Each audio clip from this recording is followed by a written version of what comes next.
إن الحمد لله نحمده ونستعينه ونستغفره ونعوذ بالله من شرور أنفسنا ومن سيئات أعمالنا. من يهده الله فلا مضل له ومن يضلل فلا هادي له. وأشهد أن لا إله إلا الله وحده لا شريك له وأشهد أن محمدًا عبده ورسوله. أما بعد فإن خير الحديث كتاب الله وخير الهدي هدي محمد صلى الله عليه وسلم وشر الأمور محدثاتها وكل محدثة بدعة وكل بدعة ضلالة وكل ضلالة في النار. اللہ رب العالمین کا میں شکر گزار ہوں کہ اس نے آپ کو توفیق دی اور مجھے بھی توفیق دی اس بات کے لیے کہ ہم لوگ ایک ایسی مجلس میں جمع ہوں اللہ کے گھر کے اندر، جس مجلس میں فرشتوں کا نزول ہوتا ہے، جس میں اللہ رب العالمین کی رحمتیں نازل ہوتی ہے. یہ عمل صرف اور صرف اللہ رب العالمین کی توفیق ہی سے کوئی انسان کر سکتا ہے. اللہ کے شکریہ کے بعد میں ان تمام ذمہ داروں کا بھی شکر گزار ہوں جن لوگوں نے بھی مجھ ناچیز کو اپنے سامنے اپنے روبرو خطاب کرنے کے لیے موقع دیا، مجھے اس لائق سمجھا کہ میں آپ کے درمیان کچھ دین کی ٹوٹی پھوٹی باتیں اپنی کمزور علم کی بنیاد پر آپ کے سامنے کر سکوں. اللہ سے دعا ہے کہ اللہ تعالی ہمیں صحیح علم حاصل کرنے کی توفیق دے اور اس پر عمل کرنے کی توفیق عطا فرما. میں ایک عرصے کے بعد آپ کے یہاں آیا ہوں اور اس سے پہلے میرا چہرہ آپ کے لیے غیر معروف نہیں ہے، آپ سبھی مجھے جانتے ہیں. مجھے اس مسجد میں داخل ہونے کے ساتھ پہلی چیز جو سننے میں آئی، میرے دل کی ایک تمنا اور ایک خواہش تھی جو سن کر مجھے بہت خوشی ہوئی. آپ لوگوں نے کہا کہ آپ لوگوں نے ایک لائبریری کا انتظام کیا ہے. واللہ آج ضرورت ہے پوری امت کی ہر مسجد کے اندر ایک لائبریری ہو. کوئی بھی عالم دین کیسے آپ کو چیزیں بتائے گا، کہاں سے وہ مصدر لائے گا؟ جب آپ ایک عالم دین ہی کو آپ لائبریری دے رہے ہیں. بہت سارے مساجد کے اندر لائبریری کا نظم ہی نہیں ہے. لائبریری ایسے ہی ہے جیسے آپ روزانہ کھاتے ہو. کوئی بھی انسان آپ کے سامنے بغیر کتاب کے، بغیر پڑھے ہوئے نہیں بتا سکتا ہے. ایسا نہیں ہے کہ کوئی عالم دین 10 سال مدرسے میں پڑھا تو اس کے پاس مکمل علم آ گیا، اب اس کو کتاب کھولنے کی ضرورت نہیں ہے. جب ایک عالم کو لائبریری کی نہایت ضروری ہے، ضرورت بہت زیادہ ہے. میرے پاس خود اپنی تقریباً 3 لاکھ کی کتابیں ہوگی میرے پاس. اس کے باوجود میں شاملہ میں پڑھتا ہوں، اس میں 18,000 20,000 کتابیں ہیں. اس کے باوجود مجھے کمی محسوس ہوتی ہے. وہ مساجد کے ائمہ یا مسلم نوجوان جو تحقیق کرنا چاہتے ہیں، جو صحیح چیز سیکھنا چاہتے ہیں، ان کو کہاں سے وہ مصدر ملے گا؟ ممکن ہی نہیں ہے. آج بہت سارے ذمہ دار مدرسوں کے بھی اور مساجد کے بھی اس طرف توجہ نہیں دے رہے ہیں. تو میں آپ کو سب سے پہلے مبارکباد دیتا ہوں اور اللہ سے دعا کرتا ہوں کہ اللہ تعالیٰ نیک مقصد کے لیے اس لائبریری کو استعمال کرنے کی توفیق دے. اور ہم لوگوں نے یا آپ نے جس محنت سے اس کو بنایا ہے اور جس پریشانی سے اس کو آباد کیا ہے، مجھے نہیں معلوم، لیکن میں جانتا ہوں اس میں بڑی مشقت ہوگی، کیونکہ میں بارہا بہت ساری جگہوں پہ میں اس بات کی تنبیہ کرتا ہوں کہ ائمہ کو کتابیں دو، مساجد کے مولانا لوگوں کو، ان کو پڑھانے والوں کو کتابیں دو، لیکن لوگ سنتے نہیں ہیں. لیکن آپ کے سامنے میں نے کبھی بات نہیں کہی، لیکن اس کے باوجود شاید آپ کو کسی نے کہا ہو، کسی عالم نے، اس کی طرف آپ ان کی بات پر توجہ دیتے ہوئے آپ سب نے ایک لائبریری قائم کیا. اللہ رب العالمین اس کو مزید بڑھانے کی توفیق دے. اس میں دین کی ہر طرح کی کتابیں موجود ہوں اللہ رب العالمین اس دین کو جو امانت کے طور پر ہمیں عطا کیا ہے ہم خود بھی عمل کریں اور دوسروں تک بھی اس دین کو پہنچائیں۔ حضرات، مجھے جو آپ کے سامنے بولنے کے لیے بلایا گیا ہے وہ خاص موضوع کے تحت، وہ موضوع یوں ہے کہ مساجد کے اندر یا گھروں کے اندر کہیں پر بھی، مسجد بہتر ہے کہ وہاں پر مکتب کا نظم ہونا چاہیے۔ کیسے؟ اور مکتب یہ کوئی معمولی چیز نہیں ہے۔ مکتب یا مسجد، اس کی تاریخ آپ دیکھیں گے تو رسول اللہ صلی اللہ علیہ وسلم کے زمانے سے ہے۔ بعد میں نبی صلی اللہ علیہ وسلم کے زمانے میں مسجد کو مکتب کے طور پر استعمال کیا ہی نہیں جاتا تھا، بلکہ ایک نبی صلی اللہ علیہ وسلم کی مسجد ایک یونیورسٹی کی شکل تھی۔ آپ صلی اللہ علیہ وسلم مسجد سے اللہ رب العالمین کی کلام کی تشریح کرتے تھے۔ آپ صلی اللہ علیہ وسلم اسی اپنے احادیث سے لوگوں کو محظوظ کرتے تھے۔ آپ صلی اللہ علیہ وسلم اسی مسجد میں قرآن سکھاتے تھے۔ آپ صلی اللہ علیہ وسلم کے صحابہ نے بھی اس مسجد کو استعمال کیا۔ یہ چلتے چلتے اس کے بعد نبی صلی اللہ علیہ وسلم اور صحابہ کے بعد کا جو زمانہ آیا ہے اس میں آپ دیکھیں گے تو پھر چھوٹے چھوٹے مکتب جو ہم نے نام دیا ہے، جو مسجد سے متصل گھر ہوا کرتے ہیں یا اس کے لیے کوئی الگ عمارت بنا لی جاتی تھی، اس کا رواج بھی چلا۔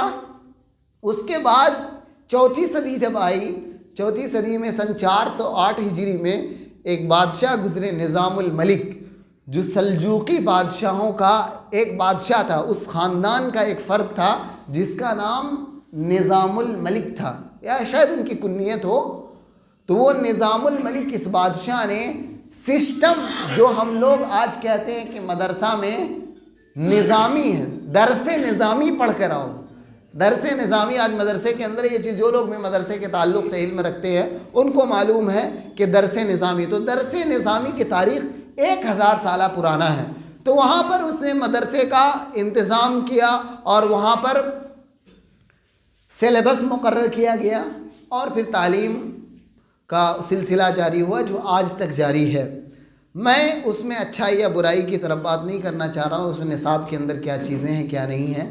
میں یہ کہنا چاہتا ہوں کہ آج امت کو ضرورت ہے کہ ہم اپنے بچوں کو دین کی صحیح تعلیم دیں، اور دین کی صحیح تعلیم صرف مہینے میں، سال میں یا جمعے کے خطبے سن لینے سے دین کی تعلیم نہیں ہوتی ہے۔ دین کی تعلیم حاصل کرنے کے لیے بیٹھنا ہوگا، گھٹنے کو موڑ کر استاد کے سامنے بیٹھ کر سیکھنا ہوگا، کتابیں پڑھنی ہوگی۔ کتابیں، میں یہ نہیں کہتا ہوں کہ بڑی بڑی کتابیں پڑھی جائے گی، بلکہ چھوٹی چھوٹی معمولی کتابیں جن کتاب کی تاریخ یا جو کتابیں آج سے 1000 سال پہلے، 1200 سال پہلے، 1300 سال پہلے، 800 سال پہلے، 1000 سال پہلے یا 700 600 سال پہلے جو کتابیں لکھی گئی ہے، اور عقیدے کے اندر، منہج کے اندر جو باتیں لکھی گئی ہے، جو ائمہ کرام نے چھوٹی چھوٹی 30 پیج کے 30-40 صفحہ کی کتابیں انہوں نے لکھی، سینکڑوں کتابیں موجود ہیں۔ آج ہم لوگوں کو طعنہ دے دیا جاتا ہے۔ میں اس سے پہلے بھی آپ کے پاس آیا تھا تو نوجوان ملتے تھے اور کہتے تھے کہ اہل حدیث کی تاریخ کیا ہے، کب یہ لوگ کیے۔ واللہ آج میں اللہ کی توفیق سے اس مقام تک پہنچا کہ میرا اس سے پہلے ایک خطاب بھی ہوا ہے، اس کے اندر نبی صلی اللہ علیہ وسلم کے زمانے کے بعد کب سے جو کتابیں لکھی گئی اور اہل الحدیث، اہل سنہ والجماعہ، محدثین کا عقیدہ کیا تھا، وہ کتابیں موجود ہے۔ آج ہم کو طعنہ دے دیا جاتا ہے کہ یہ لوگ انگریزوں کے پیداوار ہیں۔ کہہ دینا بڑی بات ہے، کیونکہ ہم لوگوں نے ان لوگوں کو وہ کتابیں نہیں پہنچائی جو کتابیں سلف صالحین نے لکھی ہے۔ ہندوستان میں اسلام محدثین نے پہنچایا ہے، اہل حدیثوں نے پہنچایا ہے، لیکن ہمارے تاریخ کے اندر جو باتیں بیان کی جاتی ہیں وہ کون سی؟ صوفیاء کرام نے پہنچایا ہے۔ یہ کہا جاتا ہے کہ مغل بادشاہوں کے راستے سے، مغل بادشاہوں کے ذریعے سے اسلام ہندوستان میں پہنچا ہے۔ نہیں، اسلام تو نبی صلی اللہ علیہ وسلم کے صحابہ ہندوستان میں آئے، وہ سب کے سب کس امام کے ماننے والے تھے؟ وہ سب کے سب مقلد تھے یا متبع تھے؟ اللہ کے نبی صلی اللہ علیہ وسلم کے صحابہ میں سے چند صحابہ کا ذکر بھی حافظ اسحاق بھٹی رحمہ اللہ نے اپنی کتاب کے اندر ذکر کیا ہے۔ اور انہوں نے ماضی کی، یہ تو ابھی موجودہ معاصرین میں سے جن کا ابھی انتقال ہو گیا، اللہ غریق رحمت کرے، انہوں نے بر صغیر میں اہل حدیث کی آمد نام پر کتابیں لکھی اور اس میں محدثین کا ذکر کیا اور صحابہ کرام کا، اور ادوار بے ادوار. اور انہوں نے کون سی کتابیں اٹھائی ہیں؟ خطیب بغدادی کی کتابیں تاریخ بغداد کب لکھی گئی؟ خطیب بغدادی کی وفات 463 میں ہے، یعنی 5ویں صدی کے امام ہیں. اس سے پہلے کی کتابوں سے اٹھا کر صحابہ کرام میں سے کتنے صحابہ آئے جو کتابوں میں مذکور ہے، اور کتنے تابعین آئے، ائمہ میں سے بڑے مجھے یاد نہیں آ رہا، اعمش یا کوئی بڑے امام جو محدثین میں سے امام بخاری کے روات میں سے ہیں، ان لوگ ہندوستان میں پہنچے ہیں، ڈائریکٹ ہندوستان آئے ہیں. وہ ایک گجرات کا جو علاقہ ہے، سندھ کا، پاکستان کے جو سندھ کا علاقہ ہے، ان تمام علاقے میں، پھر کیرل کے علاقے کے اندر تمام کے تمام صحابہ کے نام کے منہج پر چلنے والے محدثین، اہل الحدیث، اہل سنہ والجماعہ، اور یہی لوگ آئے اور اسلام کو سب سے پہلے انہوں ہی نے پہنچایا. مغل بادشاہ آنے سے پہلے ہندوستان کے جس علاقے میں بھی مسلمان پائے جاتے تھے، وہ کسی بھی امام کے مقلد نہیں ہوا کرتے تھے. وہ سب کے سب رفع الیدین کرنے والے تھے، وہ سب کے سب سینے پہ ہاتھ باندھنے والے تھے، وہ سب کے سب 8 رکعت تراویح پڑھنے والے تھے. وہ سب کے سب آج بھی گجرات کے اندر ایسی مسجدیں موجود ہیں جو 700-800 سالہ پرانی مسجد ہے، اور اس گاؤں کے اندر صرف اور صرف اہل حدیث ہے، اور اس گاؤں کے اندر وہ لوگ سب حضرت علی کے نسل سے ہیں، حضرت حسن یا حسین کے خاندان سے، فاطمہ کی اولاد میں سے موجود ہے، اور سب آج تک اہل الحدیث ہے، اور ان کے یہاں نسب نامہ بھی موجود ہے. تو میں یہ کہہ رہا ہوں کہ یہ جو محدثین آئے ہندوستان کے اندر، ان لوگوں نے تجارت کو ایک ذریعہ اور بہانہ بنایا، تجارت کو بہانہ بنا کر ہندوستان آئے. لیکن اصل مقصد کیا تھا؟ یہاں کے باشندوں تک صحیح اسلام کو پہنچایا جائے. ان لوگوں نے اسلام کی صحیح تعبیر، صحیح تشریح کر کے لوگوں کو اسلام کے بابت بتایا. تو ان کی دعوت سے، ان کے اخلاق و کردار سے جو لوگ مسلمان ہوئے، آج بھی ان علاقے میں سب سے زیادہ اہل سنہ والجماعہ پائے جاتے ہیں. اور بعد میں پاکستان کے بٹوارے کے بعد یہ لوگ ادھر چلے گئے، لیکن بڑی تعداد موجود تھی. آج بھی کیرل کے اندر آپ دیکھیں گے تو اس طرف آپ کو رفع یدین، آمین بالجہر، یہ چیزیں موجود آپ کو ملے گی، جبکہ وہ لوگ اپنے آپ کو اہل الحدیث نہیں بولتے ہیں، اس نام سے نہیں بولتے ہیں، لیکن موجود تھا ان کے اندر بھی. بعض لوگوں کے اندر بعد میں پھر تقلید آیا، امام شافعی کے مذہب کے ماننے والے ہوئے وہ لوگ. اور پھر آپ بمبئی سے قریب آپ دیکھیں گے مہاراشٹر میں، تو ادھر کوکن کا علاقہ ہے جو سمندر سے متصل ہے. کوکن کے علاقے میں بھی آپ کو شافعی کے ماننے والے پائے جائیں گے. آپ کو یہ سب کے سب وہ اہل الحدیث تھے. بعد میں ان لوگوں کے اندر بھی خرافات اور بدعتیں آ گئی، یہ لوگ بھی قبر پرست بن گئے. ورنہ اللہ کے رسول صلی اللہ علیہ وسلم کی جو تعلیمات تھی، صحیح تعلیمات، کتاب و سنت کی تعلیمات، ایک اللہ کی عبادت کرنا، بدعت سے بچنا، مزاروں سے بچنا، یہ تمام جادو ٹونے سے بچنا، آپ کڑا پہننے سے بچنا، تعویذ پہننے سے بچنا، ان تو اسلامی تعلیمات کی اصل شکل موجود تھی. بعد میں جیسے جیسے زمانہ گزرتا گیا تب ویسے اسلام کے اندر کمی آتی گئی، اور جہاں جہاں مجددین اور اس طرح سے علماء پیدا ہوئے جن لوگوں نے مسجدوں کو آباد کیا، جن لوگوں نے مکتب کو قائم کیا. ضروری نہیں مکتب کا لفظ مکتب کے نام سے لیا جائے، کوئی بھی ایسی جگہ خاص کر لی جائے. ان میں سے سب سے اچھی چیز ہے مسجد. مسجد کو انسان اپنے علماء کرام کو بلا کر رکھے، جیسے ہم امام کو رکھتے ہیں، تو امام کا ہم لوگوں نے یہ صرف کام سمجھا ہے کہ وہ قرآن پڑھنا سکھا دے. قرآن کی تلاوت بولتے ہیں، حالانکہ تلاوت نہیں ہوتی، وہ قرات ہوتی ہے. انگریزی لفظ اس کے لیے زیادہ مناسب ہے، جس کو آپ ریڈنگ بولتے ہیں. جب آپ بچہ اسکول میں جاتا ہے، انگریزی ٹیچر آتا ہے تو سب سے پہلے کیا کرتا ہے؟ ریڈنگ کرواتا ہے. ریڈنگ کا معنی سب جانتے ہیں، تشریح نہیں. بعد میں وہ ٹیچر ایکسپلینیشن کرتا ہے، اس کی شرح کرتا ہے. تو قرآن جو ہم کو آج مسجدوں کے اندر، مدرسوں کے اندر، مکتب کے اندر پڑھایا جاتا ہے وہ قرآن ریڈنگ ہے، عربی میں اس کو قرات کہا جاتا ہے، اس میں سمجھ موجود نہیں ہے، اس میں عمل موجود نہیں ہے، ایسے امت کے اندر اصلاح نہیں ہو سکتی ہے۔ یہ ایک قرآن کے حق میں سے ایک چھوٹا سا حق ہم نے ادا کیا ہے۔ ابھی ہم سب جانتے ہیں قرآن کی قرات کرنا کیا یہ کافی ہے ہمارے دین کو بچانے کے لیے، ہمارے اسلام کو بچانے کے لیے کافی ہے؟ بالکل نہیں۔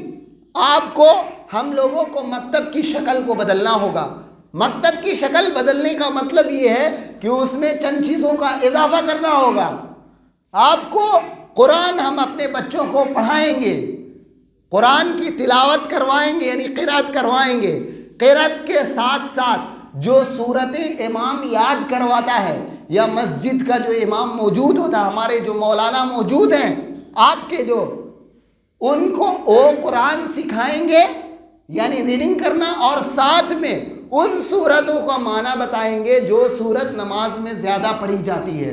چھوٹی چھوٹی صورتیں جو اما پارہ کی 30ویں پارے کی صورتیں ہیں، ان کے معنی، جو صورتیں یاد ہے ان کو کم سے کم 10 20 30 صورتوں کا معنی کے ساتھ یاد کروایا جائے گا۔ یہ ایک چیز رہی۔ دوسری بات یہ رہی، اب عقیدے کی کتاب ہم کو شامل کرنا ہوگا۔ میں اپنے نوجوان دوستوں اور جو بھی ذمہ داران ہیں سب سے میں یہ کہوں گا کہ مسجد نبوی کے اندر ایک سسٹم چل رہا ہے۔ مسجد نبوی کے اندر وہاں کے امام، نبی صلی اللہ علیہ وسلم کی مسجد کے امام میں سے جو چیف رئیس ہے ان کا نام ہے عبد المحسن القاسم۔ ان کی نگرانی میں آپ مسجد نبوی کے اندر آج کل کم سے کم 20 سے 30 ہزار اسٹوڈنٹ پوری دنیا سے پڑھتے ہیں۔ وہ مسجد نہیں ہے، وہاں مکمل ہر علم پڑھایا جاتا ہے، یعنی دین سے متعلق ہر علم پڑھایا جاتا ہے۔ وہاں سے ہم، اگر آپ سلیبس لے آئے، میرے پاس چند سلیبس موجود ہیں، اگر آپ چاہیں تو میں اس کو دے سکتا ہوں، اور آپ اپنے امام کے ساتھ مل کر، اپنے ذمہ داروں کے ساتھ مل کر، انہوں نے بہت اچھا نظام بنایا ہے۔ ایک کا نام دیا ہے اطفال، بچوں کے لیے، بچوں کا بالکل اس کو ادب آداب کی احادیث کو انہوں نے ذکر کیا ہے۔ اس کے بعد عقیدے کا سسٹم، الگ الگ بہترین سسٹم انہوں نے بتایا ہے، اور عقیدے کی چھوٹی چھوٹی کتابیں یاد کرائی جائیں، احادیث یاد کرائی جائے، اور مسئلے کو رٹوایا جائے۔ کیا رٹوایا جائے؟ جیسے مثال میں دیتا ہوں، دنیا میں سب سے سچا اور ایک ہی سچا مذہب ہے، وہ اسلام ہے۔ روزانہ اپنے بچوں کو سکھایا جائے، بچپن میں یاد رہے، اسلام کے مساوی کوئی مذہب دنیا میں نہیں ہے۔ اسلام کے علاوہ جتنے بھی مذہب ہیں سب باطل ہیں۔ ہم ان کو گالی نہیں دے رہے، گالی دینا الگ بات ہے، کہ دوسرے مذہب غلط ہیں یہ الگ چیز ہے، دوسرے معبود غلط ہے الگ چیز ہے، گالی دینا دوسری بات ہے۔ قرآن نے منع کیا کسی کے معبودوں کو گالی نہ دو، لیکن صحیح اور غلط کو بتانا عقل کے ذریعے سے واجب قرار دیا گیا۔ ہم اپنے بچوں کو بتائیں گے کہ قرآن ہی سچا کتاب ہے، اسلامی دنیا میں واحد ایک مذہب ہے جس کو اللہ تعالیٰ نے آسمان سے اتارا ہے۔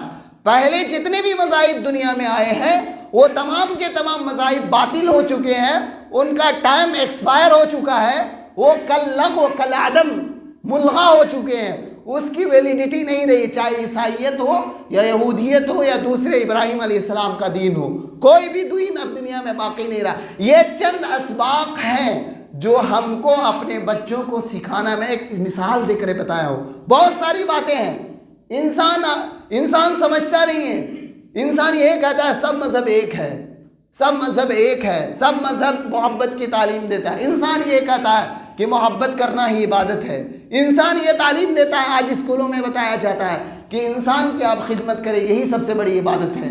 یہ سب باطل چیزیں ہیں، آپ کو سمجھ میں نہیں آئے گا۔ جس وقت آپ اسکول میں رہتے ہیں اس وقت آپ کو کہا جائے انسان کی خدمت کرنا یہی عبادت ہے، یہ بالکل غلط بات ہے۔ یہ عبادت نہیں، انسان کی خدمت کرنا عبادت کے اندر ہے، ایک جز ہے، لیکن اللہ کی عبادت، وَمَا خَلَقْتُ الْجِنَّ وَالْإِنسَ إِلَّا لِيَعْبُدُونِ، کہ ہم نے انسان اور جنات کو اپنی عبادت کے لیے پیدا کیا۔ ایک دین شیطان لے کر آیا ہے، ایک دن شیطان نے انسانوں کو ورغلا کر پیدا کیا ہے، اور دوسرا آسمان سے نازل کیا ہے۔ وہ دین، اللہ تعالیٰ نے اس دین کو آسمان سے نازل کرنے کے لیے آسمانوں میں پہرا لگا دیا، آسمان میں شیاطین نہیں جا سکتے تھے، زمین سے لے کر نبی صلی اللہ علیہ وسلم تک پہنچانے کے لیے اس دین کو اللہ تعالیٰ نے زمین و آسمان میں پہرا لگا کر پہنچایا کہ اس کے اندر کوئی تبدیلی نہ ہو جائے۔ وہ دین اور شیطان کا ایجاد کردہ دین، انسان اپنے ذہن سے جو اختراع کر لے وہ دین برابر ہو سکتا ہے؟ بالکل نہیں۔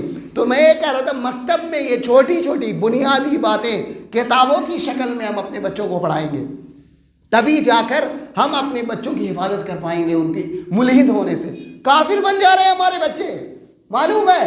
اور مسجد کے اندر جہاں پر جیسے بچوں کا یعنی بچوں کا نظم ہو، ویسے عورتوں کا، چھوٹی بچیوں کا، اور صرف چھوٹی بچیوں کا نہیں، بڑی عمر کے بچیوں کو بھی اور بچوں کو بھی تعلیم دی جائے، ان کا الگ سے ہفتے کے اندر ایک دن۔ اور ہم لوگوں کو ڈاٹا بنانا ہوگا، ہماری قوم کی کتنی مسلم بچیاں کالج میں پڑھتی ہیں، کتنے بچے کالج میں پڑھتے ہیں، ان کے لیے ہم کو ایک سسٹم چلانا ہوگا۔ ہم ان کو ان کے ماں باپ تک پہنچے، ان کو ترغیب دلائیں کہ ہم قرآن سکھانے کے لیے آپ کو بلا رہے ہیں، اور صحیح ہے، قرآن یہی ہے۔ آپ جانتے ہیں عبداللہ ابن مسعود رضی اللہ عنہ نے کہا ہم لوگوں نے سورہ بقرہ کو 8 سال میں یاد کیا۔ کتنے سال میں؟ 8 سال میں یاد کیا۔ لیکن حفاظ کرام سے آپ پوچھئے کتنے دن میں سورہ بقرہ یاد کرتے ہیں، وہ کہیں گے 2 مہینہ میں ہم نے سورہ بقرہ یاد کر لیا، یا کوئی کہے گا 1 مہینے میں یاد کر لیا، کوئی 3 مہینے میں یاد کر لیا۔ لیکن عبداللہ ابن مسعود کہتے ہیں کہ ہم نے 8 سال میں سورہ بقرہ یاد کیا۔ 2.5 پارہ یاد کرنے میں صحابہ کرام کو 8 سال لگ گئے۔ کہا نہیں، تعلمنا العلم والعمل جميعا۔ کیا کہا؟ ہم نے علم اور عمل یعنی قرآن کی قرات اور قرآن کا معنی، وہ دونوں چیزوں کو ہم نے سیکھا۔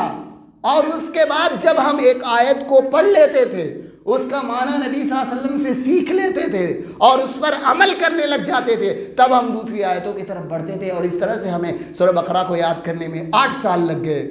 اس طرح سے انسان تو ہمارے مسجدوں کے اندر اور مکتب کی شکل میں یا جس شکل میں بھی ہم اپنے 8 سال سے بچے 8 کلاس کے بچوں سے خصوصی الگ ہفتہ واری پروگرام ہونا چاہیے، اور اس سے جو نیچے بچے ہیں جو 5 سال کے ہیں، 6 سال کے، 7 سال کے، 10 سال کے ہیں، ان کو مسجدوں میں لایا جائے، ان کو نظم کیا جائے۔ قرآن کی تلاوت پر کافی نہیں، یہ جو چیزیں میں نے آپ کے سامنے بتائی ہیں ان چیزوں کو آپ آغاز کریں۔ آپ کے مولانا موجود ہیں ماشاءاللہ، اچھے عالم دین ہیں، آپ ان سے استفادہ کریں، اور بھی دوسرے عالموں کے ان کے واسطے سے آپ بلائیں، اور وقفے سے بلا کر، اور کتاب کی شکل میں جب تک آپ علم حاصل نہیں کریں گے آپ کا علم پختہ نہیں ہوگا۔ صحابہ کرام دنیا میں اتنی مضبوط قوم کیسے بن گئے؟ صحابہ کرام کی تعداد بہت کم تھی۔ اللہ کے نبی صلی اللہ علیہ وسلم جب دنیا سے گئے تو صحابہ کی تعداد بظاہر آپ سنیں گے بہت زیادہ ہے، صحیح بات ہے، 1 لاکھ سے زیادہ نبی صلی اللہ علیہ وسلم کے سامنے وفات کے وقت صحابہ کرام موجود تھے، لیکن کتابوں میں جن صحابہ کرام کا نام آتا ہے، جن صحابہ کو علماء صحابہ کہا جاتا ہے، ائمہ امام جو بنے، وہ کتنے چند 100 میں ہوں گے، 100 کی تعداد میں آپ کو ملیں گے، 400 500 اس سے زیادہ نہیں۔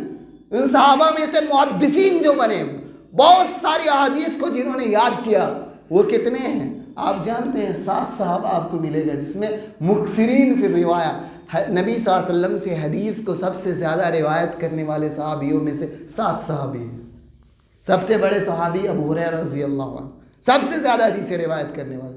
مکثرین صحابہ میں سے عبداللہ ابن عمرو بن عاص رضی اللہ عنہ، مکثرین صحابہ میں سے سب سے زیادہ حدیثیں جنہوں نے روایت کی ہے عائشہ رضی اللہ عنہ، ابو سعید خدری رضی اللہ عنہ، یہ صاحب عبداللہ ابن عباس یہ صحابہ اکرام نے نبی صلی اللہ علیہ وسلم سے زیادہ علم حاصل کیا۔ اتنی کم تعداد میں دنیا کو انہوں نے حکمرانی کی ہے۔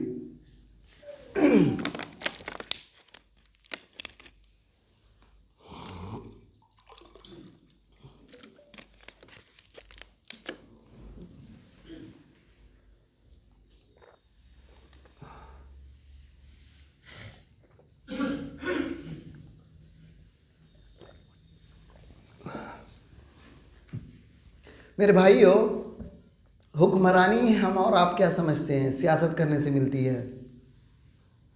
کیا سمجھتے ہیں؟ جنگ کرنے سے حکمرانی ملتی ہے؟ انسان کیا سمجھتا ہے؟ بہت زیادہ پڑھ لے گا، IAS IPS آفیسر بن جائے گا تو ہندوستان میں ہماری حکومت آ جائے گی۔ خام خیالی ہے۔ اللہ کے نبی صلی اللہ علیہ وسلم کے صحابہ جنہوں نے حقیقی قربانی دی ہے، جن لوگوں نے اسلام کے لیے طرح طرح کی اذیتیں برداشت کی ہے، وہ چند 100 صحابہ ہیں، اور اللہ تعالیٰ نے ان کی آخری عمر میں ان میں سے بیشتر صحابہ کرام کو کسی نہ کسی علاقے کا گورنر بنا دیا گیا، کسی نہ کسی علاقے کا۔ اور علاقہ سمجھنے سے آج کل وہ ملک ہے، عراق کا گورنر کہا جاتا تھا اور آج کل پریسیڈنٹ کہا جاتا ہے، شام کا گورنر کہا جاتا تھا، بہت بڑے خطے کا مالک اور حکمراں ہو جاتے تھے اس زمانے میں، اس کے باوجود چھوٹا لفظ بولا جاتا تھا، عامل کہا جاتا تھا، خلیفہ کا نائب کہا جاتا تھا۔ اللہ تعالیٰ نے صحابہ کرام کو کیوں حکومت دی؟ اس دین پر عمل کرنے کی وجہ سے، اس توحید کو سیکھنے کی وجہ سے جس توحید کے لیے زمین و آسمان قائم ہے۔ اللہ تعالیٰ نے دنیا میں ہم کو کھانے کے لیے پیدا نہیں کیا، کھانا ہماری ضرورت ہے کہ ہم سانس لیں، اور سانس لینے کے بعد سب سے پہلا جو کام کرے اللہ رب العالمین کی عبادت کرے، اللہ کی عبادت میں کسی کو شریک نہ کرے۔ آپ اگر عقیدے میں پختہ ہو جائیں، نبی صلی اللہ علیہ وسلم کی سنتوں کو ماننے لگے، سنت کا معنی یہ نہیں ہے کہ صرف رفعیدین کر کے نماز پڑھ لیا جائے، سنت کا معنی یہ نہیں ہے کہ آپ 2 رکعت نفل پڑھ لیں، سنت کا معنی یہ نہیں کہ آپ تراویح بھی پڑھ لیں۔ نبی صلی اللہ علیہ وسلم کا آپ کی زندگی گزارتے ہوئے ہر موڑ پر کیا سنت ہے، مسلمانوں کو کتنا متحد ہو کر رہنا ہے، مسلمانوں کو کہاں تک اپنے ذمہ داروں کی اطاعت کرنی ہے، کہاں تک میل علماء کی بات کتنی ماننی ہے، یہ آپ سمجھ جائیں۔ اگر اطاعت جھگڑے میں اللہ کے رسول صلی اللہ علیہ وسلم کی اطاعت انسان صحیح کر لے، اگر معاملات کے اندر، لین دین کے اندر، تجارت کے اندر، شادی بیاہ کے اندر کتنی بدعتیں ہیں، کتنے رسوم و رواج آج موجود ہیں، ان تمام رسوم و رواج کی وجہ سے آج امت دوسرے لوگوں کے تکلیف کا اور فتنوں کا شکار ہو چکی ہے۔ مسلمانوں کو طرح طرح سے اذیتیں دی جا رہی، کیونکہ انسان نبی صلی اللہ علیہ وسلم کی سنت اور آپ کے احکام اور آپ فرامین پر عمل پیرا نہیں ہے، وہ قبول کرنے کے لیے تیار نہیں ہے۔ آپ جانتے ہیں ہم کو کتنا دین چاہیے، اگر وہ اسلام کا وہی حکم ہمیں منظور ہے، اگر کوئی میرے ساتھ ظلم کر رہا ہے تو مولانا تقریر کیجئے، میرا بھائی میرا زمین لیا ہوا ہے، اور کیا بتائیے یہ صحیح ہے؟ کہا نہیں ہے، صحیح نہیں ہے، آپ خطبہ تو نہیں دیتے ہیں، یہ لوگ میرا بھائی میرے ساتھ ظلم کر رہا، وہی داڑھی نہیں رکھا ہوا ہوگا، وہ اگر اب مولانا بولیں گے بھائی صاحب آپ داڑھی رکھ لیجئے، نہیں مولانا زمانہ بہت یہ ہے، یعنی اسلام سے جو بات آپ کو پسند ہے وہ آپ کہتے ہیں، اور جو بات ناپسند ہے اسے آپ قبول نہیں کرتے ہیں۔ ہر بات میں یا ایھا الذین آمنوا ادخلوا فی السلم کافہ، اللہ نے کہا ہے مومنو اسلام کے اندر مکمل داخل ہو جاؤ۔ افتؤمنون ببعض الکتاب وتکفرون ببعض، یہودیوں سے کہا گیا کیا تم بعض کتابوں پر ایمان رکھتے ہو، قرآن کی بعض تعلیمات کو قبول کرتے ہو اور بعض کا انکار کر دیتے ہو؟ ایسا نہیں۔ اگر انسان اللہ کی توحید کا ماننے والا ہو جائے، توحید کا عکس کیا ہے؟ شرک، توحید کا الٹا شرک ہے، اور اللہ رب العالمین کو اس کی عبادت میں اکیلا مانا جائے۔ اللہ رب العالمین کے اوصاف جتنے بھی خوبیاں اللہ کے پہچان ہے بھائی، اللہ رب العالمین نے دنیا میں آ کر اپنا تعارف نہیں کیا ہے، اپنا تعارف ڈائریکٹ آ کر نہیں کروایا ہے، اللہ رب العالمین نے اپنا تعارف قرآن میں احادیث میں چند کاموں کے ذریعے سے کروایا ہے۔ اللہ رب العالمین کہتا ہے سنتا ہے، اللہ دیکھتا ہے، اللہ ہنستا ہے، اللہ کے پاس چہرے ہے، اللہ رب العالمین ہر چیز پر قادر ہے۔ اللہ رب العالمین آپ کو ہم کو بادشاہ بنا سکتا ہے یا نہیں؟ انسان تذبذب کا شکار ہو جائے گا۔ آپ سوچیں گے اللہ رب العالمین آپ کو کسی بڑے مائنس کا مالک بنا سکتا ہے یا نہیں؟ آپ بولیں گے تھوڑے سے کشمکش کا شکار ہو جائیں گے۔ آپ اپنے نفس میں اس کا مطلب آپ اللہ کو المائٹی قدیر نہیں سمجھتے ہیں، آپ کا ایمان ابھی اللہ کو پہچانے نہیں ہو۔ اگر آپ کے بچے بیمار ہیں یا کوئی اور مسئلہ ہے، اگر آپ اس کی شفا، ڈاکٹر کہہ دیا ہے کہ اس کا علاج نہیں ہے، آپ مت کہنا کہ اس کا علاج نہیں ہے۔ اللہ رب العالمین ہر بیماری کے علاج پر قادر ہے، ہر چیز کو۔ اللہ اس مسجد کو سونے پہ تبدیل کرنے پر قادر ہے یا نہیں؟ صحیح دل سے سوچ کر بولنا، یہ نہیں کہ مولانا بھی تقریر کر رہے تو بول دیا۔ اگر ایمان اگر اس لیول تک پہنچے کہ کہ اللہ رب العالمین، نبی صلی اللہ علیہ وسلم، صحابہ کرام آئے اور اللہ کے رسول صلی اللہ علیہ وسلم سے کہا، اللہ کے رسول صلی اللہ علیہ وسلم جب آپ کے پاس رہتے ہیں تو ایمان کا ہماری حالت بہت بلند ہوتی ہے، ہم بہت آخرت کو یاد کیے ہوتے ہیں، ہمارے دل میں خوف ہوتا ہے اللہ کے رسول صلی اللہ علیہ وسلم، آپ کی باتیں سن کر بہت اچھا لگتا ہے، آخرت یاد آ جاتی ہے، دنیا حقیر لگنے لگتی ہے، لیکن جب گھروں میں جاتے ہیں، تجارت کرتے ہیں، اپنے بال بچوں میں بھول جاتے ہیں، اپنے بچوں سے محبت ہوتی ہے انسان کو، اپنے دولت سے انسان کو محبت ہوتی ہے، جب انسان دولت کی محبت میں جاتا ہے تو اللہ کی محبت میں خلل پڑتا ہے، انسان اپنی اولاد کی محبت میں جائے گا تو یہ اللہ رب العالمین کی محبت میں خلل پڑتا ہے۔ جائز محبت ہے، لیکن جائز کو جائز لیمٹ تک رہنا، ایک لیمٹ ہے، آپ اپنی اولاد سے محبت کر سکتے ہو، اپنے مال سے محبت کر سکتے ہو، لیکن اس کی ایک لیمٹ اور حد ہے، اس حد سے اگر آپ بڑھ گئے تو اللہ رب العالمین کی محبت میں خلل آنے لگے گا۔ اللہ کے فرائض میں رکاوٹ اگر کسی کی محبت بن رہی ہے تو یہ پھر آپ ظلم کی طرف جا رہے ہیں۔ تو اللہ رب العالمین کے حقوق کو پہچان لینا، اللہ کی توحید کو اقرار کر لینا، اور شرک، دنیا میں جو شرک ہے میرے بھائیو، شرک کی بہت شکلیں ہیں، شرک کو جاننا نہایت ضروری ہے۔ حضرت عمر بن خطاب رضی اللہ عنہ نے کہا تھا کہ تم جاہلیت کی باتیں سیکھو، انما ينقض الاسلام عروة اذا نشأ فی الاسلام من لم يعرف الجاہلیہ۔ اس کا مطلب یہ ہے، عمر بن خطاب کہتے ہیں کہ اسلام دھیرے دھیرے ختم ہو جائے گا، اسلام انسان کے دل سے دھیرے دھیرے گرہ کی طرح، عروہ کڑے کو بولتے ہیں، کڑے کی طرح کھلتا جائے گا، گرہ کی طرح کھلتا جائے گا، جیسے رسی میں گرہ ہوتی ہے، انسان کھول دیا، ایک ایک گرہ کھلتے جائے، رسی آپ کی کھل جائے گی مکمل، ویسے ہی دھیرے دھیرے انسان کا اسلام ختم ہوتا جائے گا۔ اذا نشأ فی الاسلام، اگر اسلام میں ایسے بچوں کی نشو نما ہونے لگے جو جاہلیت کو نہیں جانتے ہیں۔ کیا معنی جاہلیت؟ جاہلیت کے اعمال یعنی شرک کو جاننا، اور شرک ایک قسم نہیں ہے، شرک کی ہزاروں قسمیں ہیں۔ جیسے آپ جائیے، یہودیوں کے پاس شرک ہے، الگ طریقے کا شرک ہے، عیسائیوں کے پاس الگ طرح کا شرک ہے، عیسائی اور یہودیوں کے پاس الگ الگ بدعتیں ہیں، کرسمس ڈے ہے، برتھ ڈے ہے، الگ الگ چیزیں آپ کو پائی جائے گی۔ آپ کمیونزم کے پاس جائیں، آپ اسکولوں میں کیا ہے؟ کمیونزم کا نعرہ ہے، سیکولرزم کا نعرہ ہے، اس میں کیا ہے؟ تمام مذاہب کو ایک قرار دیا جا رہا ہے، تمام انسان کی قدروں کو ایک قرار دیا جا رہا ہے۔ آیا بھلا بتائیے، پوچھئے انسانوں کو کس نے پیدا کیا؟ سب بولیں گے اوپر والے نے، اور یہ اوپر والا کون ہے؟ اللہ رب العالمین ہے۔ اگر انسان دوسرا کوئی کہتا ہے کہ اوپر والا فلاں ہے، فلاں نام لے رہا، تو اللہ رب العالمین نے اپنا نام جیسس نہیں رکھا، اللہ رب العالمین نے اپنا نام بھگوان نہیں رکھا، شیو نہیں رکھا، وہ نہیں رکھا۔ اللہ کون ہے؟ جس نے انسان کو پیدا کیا، اس نے اپنا نام رکھا ہے اللہ، اور اس نے بہت سارے نام رکھے جو قرآن کے اندر اللہ رب العالمین کے نام، جس کو صفاتی نام کہا جاتا ہے، وہ اللہ رب العالمین کا موجود ہے۔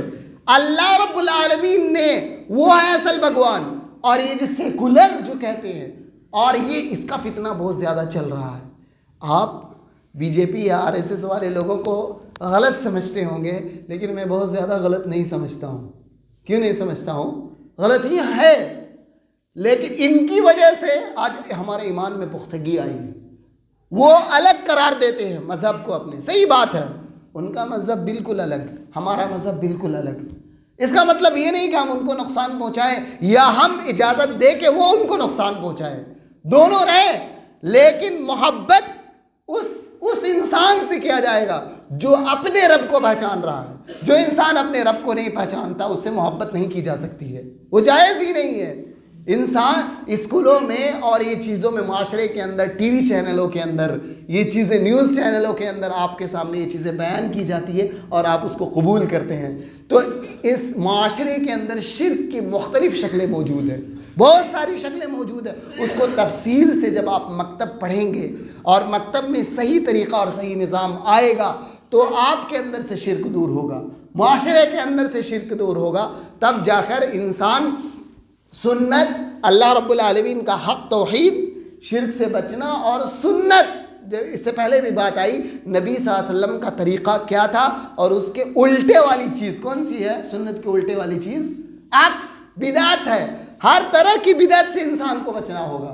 عبادت کے اندر بدعت ہے، اس کے آپ کو بچنا ہوگا۔ آپ کو دوسرے رسوم و رواج ہیں شادی بیاہ کے اندر، اس سے آپ کو بچنا ہوگا۔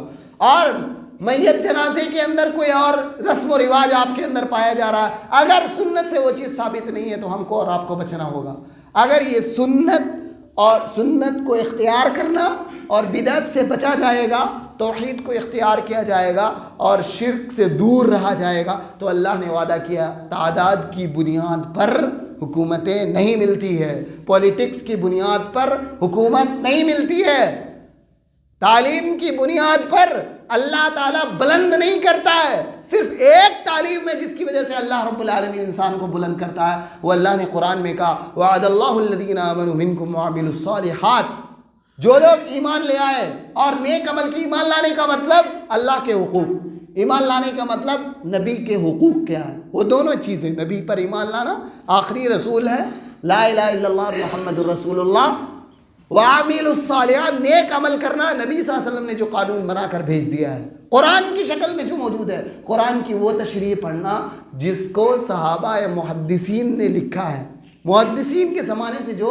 قرآن کی تفسیر آ رہی، چھوٹی چھوٹی صورتیں، جو صورتیں جس کی ضرورت کے لیے وہ ان معنی کو پڑھے اور سیکھے، اور مساجد میں اس کا نظام ہو، تو اللہ نے کیا وعدہ کیا؟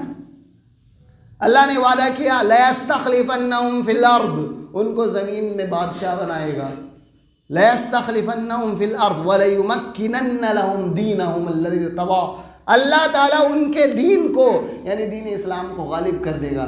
اللہ رب العالمین دین اسلام وَلَيُمَكِّنَنَّ لَهُمْ دِينَهُمُ الَّذِي ارْتَضَىٰ وَلَيُبَدِّلَنَّهُمْ مِنْ بَعْدِ خَوْفِهِمْ أَمْنًا، اللہ رب العالمین تمہارے ڈر کو، جو کافروں کی طرف سے تمہیں دھمکایا جاتا ہے، بار بار دشمنوں کی طرف سے ان مسلمانوں کو قتل کرنے کا، مسلمانوں کو دیش سے نکالنے کی جو بات کہی جاتی ہے، اللہ نے کہا وَلَيُبَدِّلَنَّهُمْ مِنْ بَعْدِ خَوْفِهِمْ أَمْنًا، ان کے خوف کو امن سے بدل دیں گے، یہ لوگ چلے جائیں گے۔ ارے کروڑوں کی تعداد میں اگر کافر نکل آئے، کروڑوں کی تعداد میں، ہندوستان میں مسلمانوں کو ختم کر پائیں گے؟ اللہ کی قسم کھا کر، اللہ رب العالمین ان سے کہیں بڑا ہے، اللہ رب العالمین سب کی حفاظت کرے گا۔ ایک شرط ہے اللہ کی، وہ تم توحید پر قائم رہو، تم نمازیں پڑھو، تم زکوٰۃ ادا کرو، تم نبی کے تقدس کو پامال نہ کرو، نبی کو آخری رسول مانو، نبی کے فیصلے کو آخری فیصلہ مانو، نبی صلی اللہ علیہ وسلم نے گھر میں جو نظام پیدا کرنے کے لیے کہا اس کو تم تسلیم کر لو، نبی صلی اللہ علیہ وسلم نے جیسا سونے اٹھنے کا نظام تمہارے لیے بتایا اس نظام کو قبول کر لو۔ وَلَيُبَدِّلَنَّهُمْ مِنْ بَعْدِ خَوْفِهِمْ أَمْنًا يَعْبُدُونَنِي لَا يُشْرِكُونَ بِي شَيْئًا، کیا چیز شرط لگائی ہے آیت کے اندر؟ شرط ہے حکومت آپ کو مل جائے گی، تعداد، فوج، کسی کی ضرورت نہیں ہے، ضرورت کہاں ہے؟ توحید کو سیکھنا، یعبدوننی، میری ہی عبادت کرنا، لا یشرکون بی شیئا، میرے ساتھ کسی کو شریک نہیں کرنا، یہ ہے۔ اس تعلیم کی طرف انسان کو آنے کی ضرورت ہے، وہ تعلیم سیکھنا ہے، اللہ رب العالمین کے وعدہ۔ تو مسجد کے اندر جو ہماری بات یہ چل رہی ہے کہ مسجد کے اندر عورتوں کا بھی نظم ہو، مردوں کا بھی نظم ہو، ہر عمر کے لوگوں کو آ کر سیکھنا ہوگا، عورتوں کے لیے خاص نظم ہونا چاہیے، اور پڑھنے والی جو لڑکیاں ہیں، پڑھنے والے جو کالج میں پڑھنے والے لڑکے، لڑکیاں ہی خاص نہیں، لڑکے بھی، ان دونوں کو دین کو سکھانا ہوگا، ہمارا دین یہ ہے، ہمارا مذہب یہ ہے، ورنہ انسان ایک مسلمان لڑکا غیر مسلم لڑکی سے شادی کرتا ہے، جائز ہے؟ جائز نہیں۔ مسلمان لڑکا غیر مسلم لڑکی سے شادی نہیں کر سکتا، عیسائی یہودی سے کر سکتا ہے، مسلم لڑکی غیر مسلم سے شادی، مسلم لڑکی غیر مسلم لڑکے سے شادی نہیں کر سکتی ہے۔ میں تو یہاں پر یہ کہتا ہوں RSS والے بھائی یا BJP والے سنتے، بہت اچھا، ان کے ساتھ ہاتھ ملانا چاہیے، نہیں ہمارے بچے آپ کی لڑکیوں سے شادی نہیں کریں گے، ہماری لڑکیاں آپ کے لڑکوں سے شادی نہیں کریں گے، یہ صحیح ہے۔ قرآن نے کہا وَلَا تَنكِحُوا الْمُشْرِكَاتِ حَتَّى يُؤْمِنَّ، مشرکہ عورتوں سے شادی نہ کرو یہاں تک کہ اسلام قبول کر لے۔ وَلَامَةٌ مُؤْمِنَةٌ خَيْرٌ، ایک لونڈی جس کا نسب نہیں معلوم ہے، اگر وہ مومن ہے تو وہ مشرک عورت سے چاہے جتنی خوبصورت ہو، چاہے جتنے اونچے گھرانے کی ہو، خیر من مشرکۃ ولو اعجبتکم، اس سے بہتر گرچہ تمہیں پسند آ جائے، اپنی پسند کو اسلام کے لیے چھوڑ دینا ہوگا۔ غیر مسلم کی طرف جائیں گے تو ہماری عورتیں، پھر مسلم عورتیں غیر مسلم مردوں کی طرف جائیں گی۔ اسی طرح سے اللہ نے کہا وَلَا تَنكِحُوا الْمُشْرِكَاتِ حَتَّى وَلَا تَنكِحُوا الْمُشْرِكِينَ، تم اپنی بیٹیوں کو غیر مسلم یعنی مشرکوں سے شادی نہ کرو۔ وَلَا عَبْدٌ مُؤْمِنٌ، اور ایک مومن بندہ بہتر ہے اس مشرک سے جو تمہیں پسند آ رہے ہیں۔ مشرک کسے کہا گیا؟ اسی لیے مسلمانوں میں بھی آج جو فرقے بن گئے ہیں ان میں سے بہت سارے لوگ شرک کرتے ہیں، بدعت کرتے ہیں۔ ایسوں کے ساتھ بھی اپنی بیٹیوں کی شادی نہیں کرنی چاہیے، نہیں کرنی چاہیے۔ اگر شرک کرتے ہوئے وہ مر گئے، مزار میں جاتے ہوئے، 40واں کرتے ہوئے، 30واں کرتے ہوئے، کیا کیا کرتے ہیں پتہ نہیں اپنے رسومات کہاں گئے، ایک کی بھی دلیل نہیں ہے، ایک کی بھی۔ اگر پیارے رسول محمد صلی اللہ علیہ وسلم نے کیا ہے، اللہ کی قسم ہم اسی مسجد میں لا کر ابھی بھی کریں گے، ابھی کریں گے، ابھی شب برات منائیں گے۔ اگر نبی صلی اللہ علیہ وسلم نے کیا ہے تو آ جاؤ، ابھی ڈیک لے کر آ جاؤ، کر لو۔ اگر نبی صلی اللہ علیہ وسلم نے مردے کے جنازے کے بعد قرآن خوانی کروایا تو آؤ کرو ابھی۔ جن ماں باپ کے ہم نے نہیں کروایا اللہ کی قسم پھر کروائیں گے، لیکن ایک دلیل تو لے کر آ جائے۔ اسلام میں اس کی ضرورت ہے انسان کو یہ ماننے کی، لیکن ہم اپنی بیٹیوں کو پیسے، انسان مادہ پرست ہو چکا ہے۔ اپنی بیٹی کو، اپنے بیٹے کو رکشہ چلانے والے سے اپنی بیٹی کو شادی کر دینا، لیکن اس کا عقیدے کو دیکھنا، وہ دنیا میں بھوکے نہیں رہے گی، محلوں میں نہیں رہے گی، محلوں والے دیکھ کر انسان شادی کراتا ہے۔ اسی لیے آج امت کے اندر فتنہ ہے، آج ہم پکے مسلمان نہیں رہے، آج ہم پکے اہل حدیث نہیں رہے۔ ہمارے گھرانے کے لوگ اپنے لوگ ایسا کرتے ہیں کیونکہ پیسہ چاہیے، انہیں عزت چاہیے، انہیں بنگلہ چاہیے، گاڑی چاہیے، آخرت کے آرام بھول گئے۔ اللہ تعالیٰ نے قرآن میں کہا، کیا کہا؟ وَقَالَ الَّذِي آمَنَ يَا قَوْمِ اتَّبِعُونِ يَهْدِكُمْ سَبِيلَ الرَّشَادِ يَا قَوْمِ إِنَّمَا هَذِهِ الْحَيَاةُ الدُّنْيَا مَتَاعٌ، اے میرے قوم کے لوگوں، یہ دنیا تو عارضی ہے، ایک سامان ہے۔ وَمَا الْحَيَاةُ الدُّنْيَا إِلَّا مَتَاعُ الْغُرُورِ، دھوکے کا سامان ہے۔ آپ کے آنکھ بند ہونے کے ساتھ آپ کا کوئی سامان آپ کا نہیں ہوتا ہے، نہ مال نہ اولاد جس پر انسان کو اتنا فخر ہوتا ہے میرا بیٹا ہے، یہ میری بیٹی ہے، انسان کو فخر ہوتا ہے میرا بلڈنگ ہے، میرا محل ہے، یہ میری گاڑی ہے۔ اس کی حیثیت کیا ہو جاتی ہے؟ وہی بچے، وہی رشتہ دار، وہی دوست آپ کو مٹی میں ڈھکیل دیتے ہیں، سڑ جاتے ہیں ہم اور آپ سڑ جائیں گے، نکل جائیں گے۔ اس حقیر دنیا کے لیے اپنی بیٹیوں کو مشرکوں سے شادی کر رہے ہو، اپنی بیٹی، اور کوئی بھی کافر تو دوسری بات، اپنی مسلمانوں میں شرک کرنے والے موجود ہیں۔ کیا مسلمان شرک کریں گے تو جنت چلے جائیں گے؟ ہاں، عذر کا مسئلہ الگ ہے، اللہ رب العالمین دیکھے گا۔ اگر واقعی معذور ہیں، ان تک اسلام نہیں پہنچا ہے تو ممکن اللہ رب العالمین بخشش کا کچھ معاملہ کرے، لیکن اللہ رب العالمین انصاف کرنے والا ہے۔ مسلمانوں کو اپنی بچیوں کو مرتد ہونے سے بچانا ہوگا۔ ہماری بچیاں مرتد کیوں ہو رہی ہے؟ اس میں سے بہت سارے وجوہات ہیں۔ پہلی وجہ تو یہ ہے کہ مدارس میں مکمل، یا مسجد کے اندر مکتب کا مکمل سسٹم موجود نہیں ہے۔ ایک سسٹم موجود ہے، گھسا پٹا ہوا چل رہا ہے، وہ سسٹم کیا جو میں نے ذکر کیا، قرآن کی صرف قرات کروا رہے ہیں۔ قرآن عقیدہ، کیا عقیدہ کسے کہتے ہیں؟ عقیدہ کسے کہتے ہیں؟ سنت کسے کہتے ہیں؟ اللہ رب العالمین کی معرفت۔ وہ تمام چیزیں اپنی مسجدوں میں پڑھانا ہوگا، روزانہ لالا کر، ہفتوں میں کئی کلاس لے کر، تب انسان کا عقیدہ پختہ ہوگا۔ ظاہر پر عمل کر لینا، مثال کے طور پر کسی سے داڑھی رکھنے کے لیے کہا گیا، فوراً رکھ لیا، اس میں کیا محنت پڑی؟ بعض لوگوں کو تکلیف ہوتی ہے، لیکن بعض لوگوں کو داڑھی رکھنے کے فوراً رکھ لیا، لیکن اسے کہیے روزانہ اگر پڑھیں تو نہیں ہو پائے گا۔ ایک بار کرنے والا عمل کوئی بھی کر سکتا ہے، لیکن علم حاصل کرنا، علم کے لیے وقت دینا، ارے جمعہ کا دن تھا، آ گئے، دوسرا دن ہوتا تو کیا ہم آ جائیں گے؟ وہی پر سمے، وہی بات آپ کو فیصلہ کرنا ہے کہ ہم اللہ رب العالمین کے لیے کتنا وقت دینے والے ہیں۔ اللہ کے نبی صلی اللہ علیہ وسلم چند احادیث میں ذکر کروں گا جس کو میں نے لکھ کر لایا ہے، یہ تمہیدی باتیں میں آپ کے سامنے ذکر کر دیا تھا۔ ذمہ دار ہر کوئی ہے، کون مسجد کے اندر نظم اچھی طرح لانا ہوگا، اللہ سے دعا ہے کہ اللہ آپ کو توفیق دے، اور دوسرے مسلمانوں کو بھی توفیق دے کہ اس کو اچھے طریقے سے عقیدے کے بنیاد پر پروموٹ کرے اور قائد بنے، اسوہ بنے، ان لوگوں میں شامل ہو جائے جس کا اللہ کے رسول صلی اللہ علیہ وسلم نے فرمایا من دل علی خیر فلہ مثل اجر فاعلہ، جو انسان کسی بھلائی کی طرف لوگوں کی رہنمائی کرتا ہے۔ آپ جب پہلا کام کریں گے، آپ کی مسجد سے علاقے میں ایک نئے سلسلے کا آغاز ہوگا، آپ کو دیکھ کر دوسرے لوگ کریں گے تو آپ کو بھی اجر ملنے والا ہے، اور یہ عقیدے کا نظم انشاءاللہ آپ اپنے مسجدوں کے اندر کیے۔ یہ پہلی بات ہوئی۔ دوسرا، ذمہ دار کون ہے؟ ماں باپ ذمہ دار ہیں۔ ماں باپ، گارجین، بھائی بہن، بڑے لوگ، خاندان کے لوگ ذمہ دار ہیں۔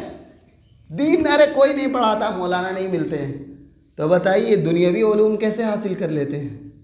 دنیاوی علوم کے لیے جمشید پور بھیجنا معلوم ہو جاتا ہے کون سا کالج ہے، رانچی کے اندر کیا معلوم ہو جاتا ہے، دلی، ممبئی، کولکاتہ، کہاں کہاں بھیج دیتے ہیں، معلوم ہو جاتا ہے، بنگلور تک چلے جاتے ہیں لوگ تعلیم حاصل کرنے کے لیے، نوکری کرنے کے لیے۔ تو اللہ پیدا ہونے کے بعد انسان ایک فطری طور سے، آپ جب آپ کے معاشرے میں کوئی چیز آتی ہے، آپ کے پاس اگر نہ ہو، شروع میں جب موبائل نہیں آیا تھا تو آپ کو تجسس ہوتا تھا، دل سے بے چینی ہوتی تھی، کاش میرے پاس بھی موبائل ہوتا۔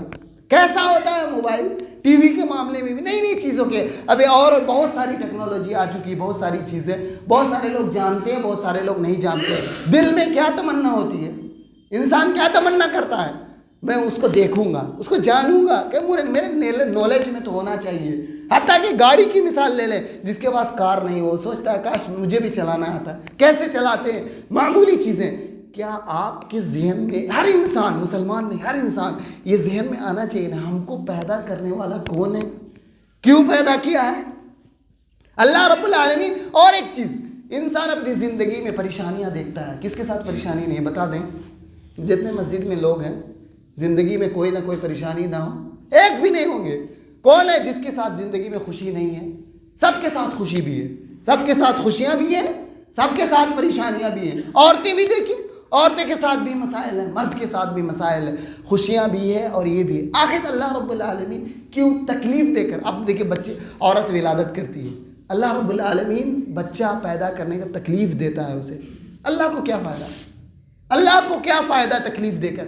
اللہ تو قادر ہے نا، بغیر تکلیف دیے ہوئے بھی اولاد دے سکتا تھا۔ اللہ رب العالمین مرد عورت کے ملاپ سے کیوں دیا اولاد؟ کیا شادی کیوں رکھا اللہ رب العالمین؟ نکاح کا نظم کیوں رکھا؟ اللہ رب العالمین نے اتنی مصروفیات دینے کے بعد ہم پر نماز کو کیوں واجب کیا؟ اللہ نے دنیا کا بھیج کر اب اپنی روزی کی ذمہ داری اللہ نے لینے کے بعد ہم کو تجارت کرنے کے لیے کیوں کہا؟ یہ تمام سوالات انسان کے ذہن میں یہ کرتے ہیں کہ اللہ رب العالمین کچھ دوسری چیز ہم سے چاہتا ہے۔ اللہ رب العالمین، اس کا جواب موجود ہے، بارہا موجود ہے۔ اللہ رب العالمین نے آخرت کی زندگی ہمارے لیے رکھی ہے، دنیا میں اتار چڑھاؤ رکھا ہے، دنیا میں آزمائش رکھا ہے۔ ان تمام آزمائشوں کے ساتھ گزر کر اللہ کے احکام اور نبی کے احکام کے مطابق انسان گزرے گا تو اللہ رب العالمین اس کو آخرت میں اجر دینے والا ہے۔ کیا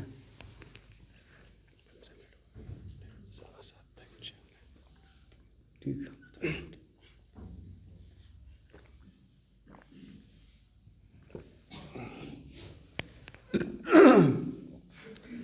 تو اب جس طرح سے ماں باپ اسکول میں پڑھانے کے لیے، عصری تعلیم کے لیے اپنے بچوں کے لیے اسکول تلاش کر لیتے ہیں، اسی طرح سے اپنے بچوں کے لیے عالم سے مشورہ لے کر، کون سی کتاب، آپ گھر میں اردو جانتے ہیں، اردو میں کتابیں پڑھیے، بہترین کتاب ہے تقویۃ الایمان، شاہ اسماعیل شہید رحمۃ اللہ علیہ کا نام جانتے ہیں۔ ہندوستان جو آزاد ہوا ہے، یہ بعد کے لوگوں نے نہیں کیا ہے، انہوں نے پہلے ان لوگوں نے کیا ہے، اور یہ علماء کی جماعت تھی، علماء کی جماعت، اور ان لوگوں نے کتب ستہ کو پڑھا، عقیدے کو درست کیا، اور اس زمانے میں انگریزوں کی چلتی تھی، جس زمانے میں ان لوگوں نے مجاہدین کا ایسا گروپ بنایا تھا۔ میں بھی مجاہدین کے جہاد پہ یہ نہیں کر رہا ہوں، میں ایک تاریخ بتا رہا ہوں، اور نہ ہی مسلمانوں کو اس بات پر بھڑکا رہا ہوں، کیونکہ وہ نوبت یا وہ صورت ابھی نہیں آئی ہے۔ آئے گی تو انسان اپنی دفاع کے لیے ہر کچھ کر سکتا ہے، اور اسلام نے اس کی اجازت دی ہے۔ لیکن میں تاریخ کو بتا رہا ہوں، اس زمانے میں شاہ اسماعیل شہید نے مسلمانوں کو متحد کیا اور عقیدے کو درست کیا، نبی صلی اللہ علیہ وسلم کی سنتوں کی تعلیم دی، لوگوں کو سکھایا، دین کی طرف بلایا۔ اس زمانے میں پورے ہندوستان میں، پاکستان، بنگلہ دیش اور ہندوستان تینوں میں ان مجاہدین کا پورا علاقہ، کشمیر سے لے کر، اور لوگ ادھر ہی راستے سے آتے تھے، یو پی سے ہوتے ہوئے، اور آپ کا جھارکھنڈ، بہار، اڑیسہ، بنگال چلے جاتے تھے، اور اس سے بنگلہ دیش، پورا نیٹ ورک بنا ہوا تھا اور مجاہدین کا جو، اور اس کی وجہ سے پورے ہندوستان میں صرف ایک لفظ کہہ دیا جاتا تھا، جانتے ہو ہم لوگ مجاہدین میں سے ہیں، پورے گاؤں اور علاقے کے لوگ اس سے کانپ جاتے تھے۔ اور ان کی دعوت سے انہوں نے حکومت جو قائم کرنے کی خواب دیکھا تھا وہ قائم نہیں کر پائے۔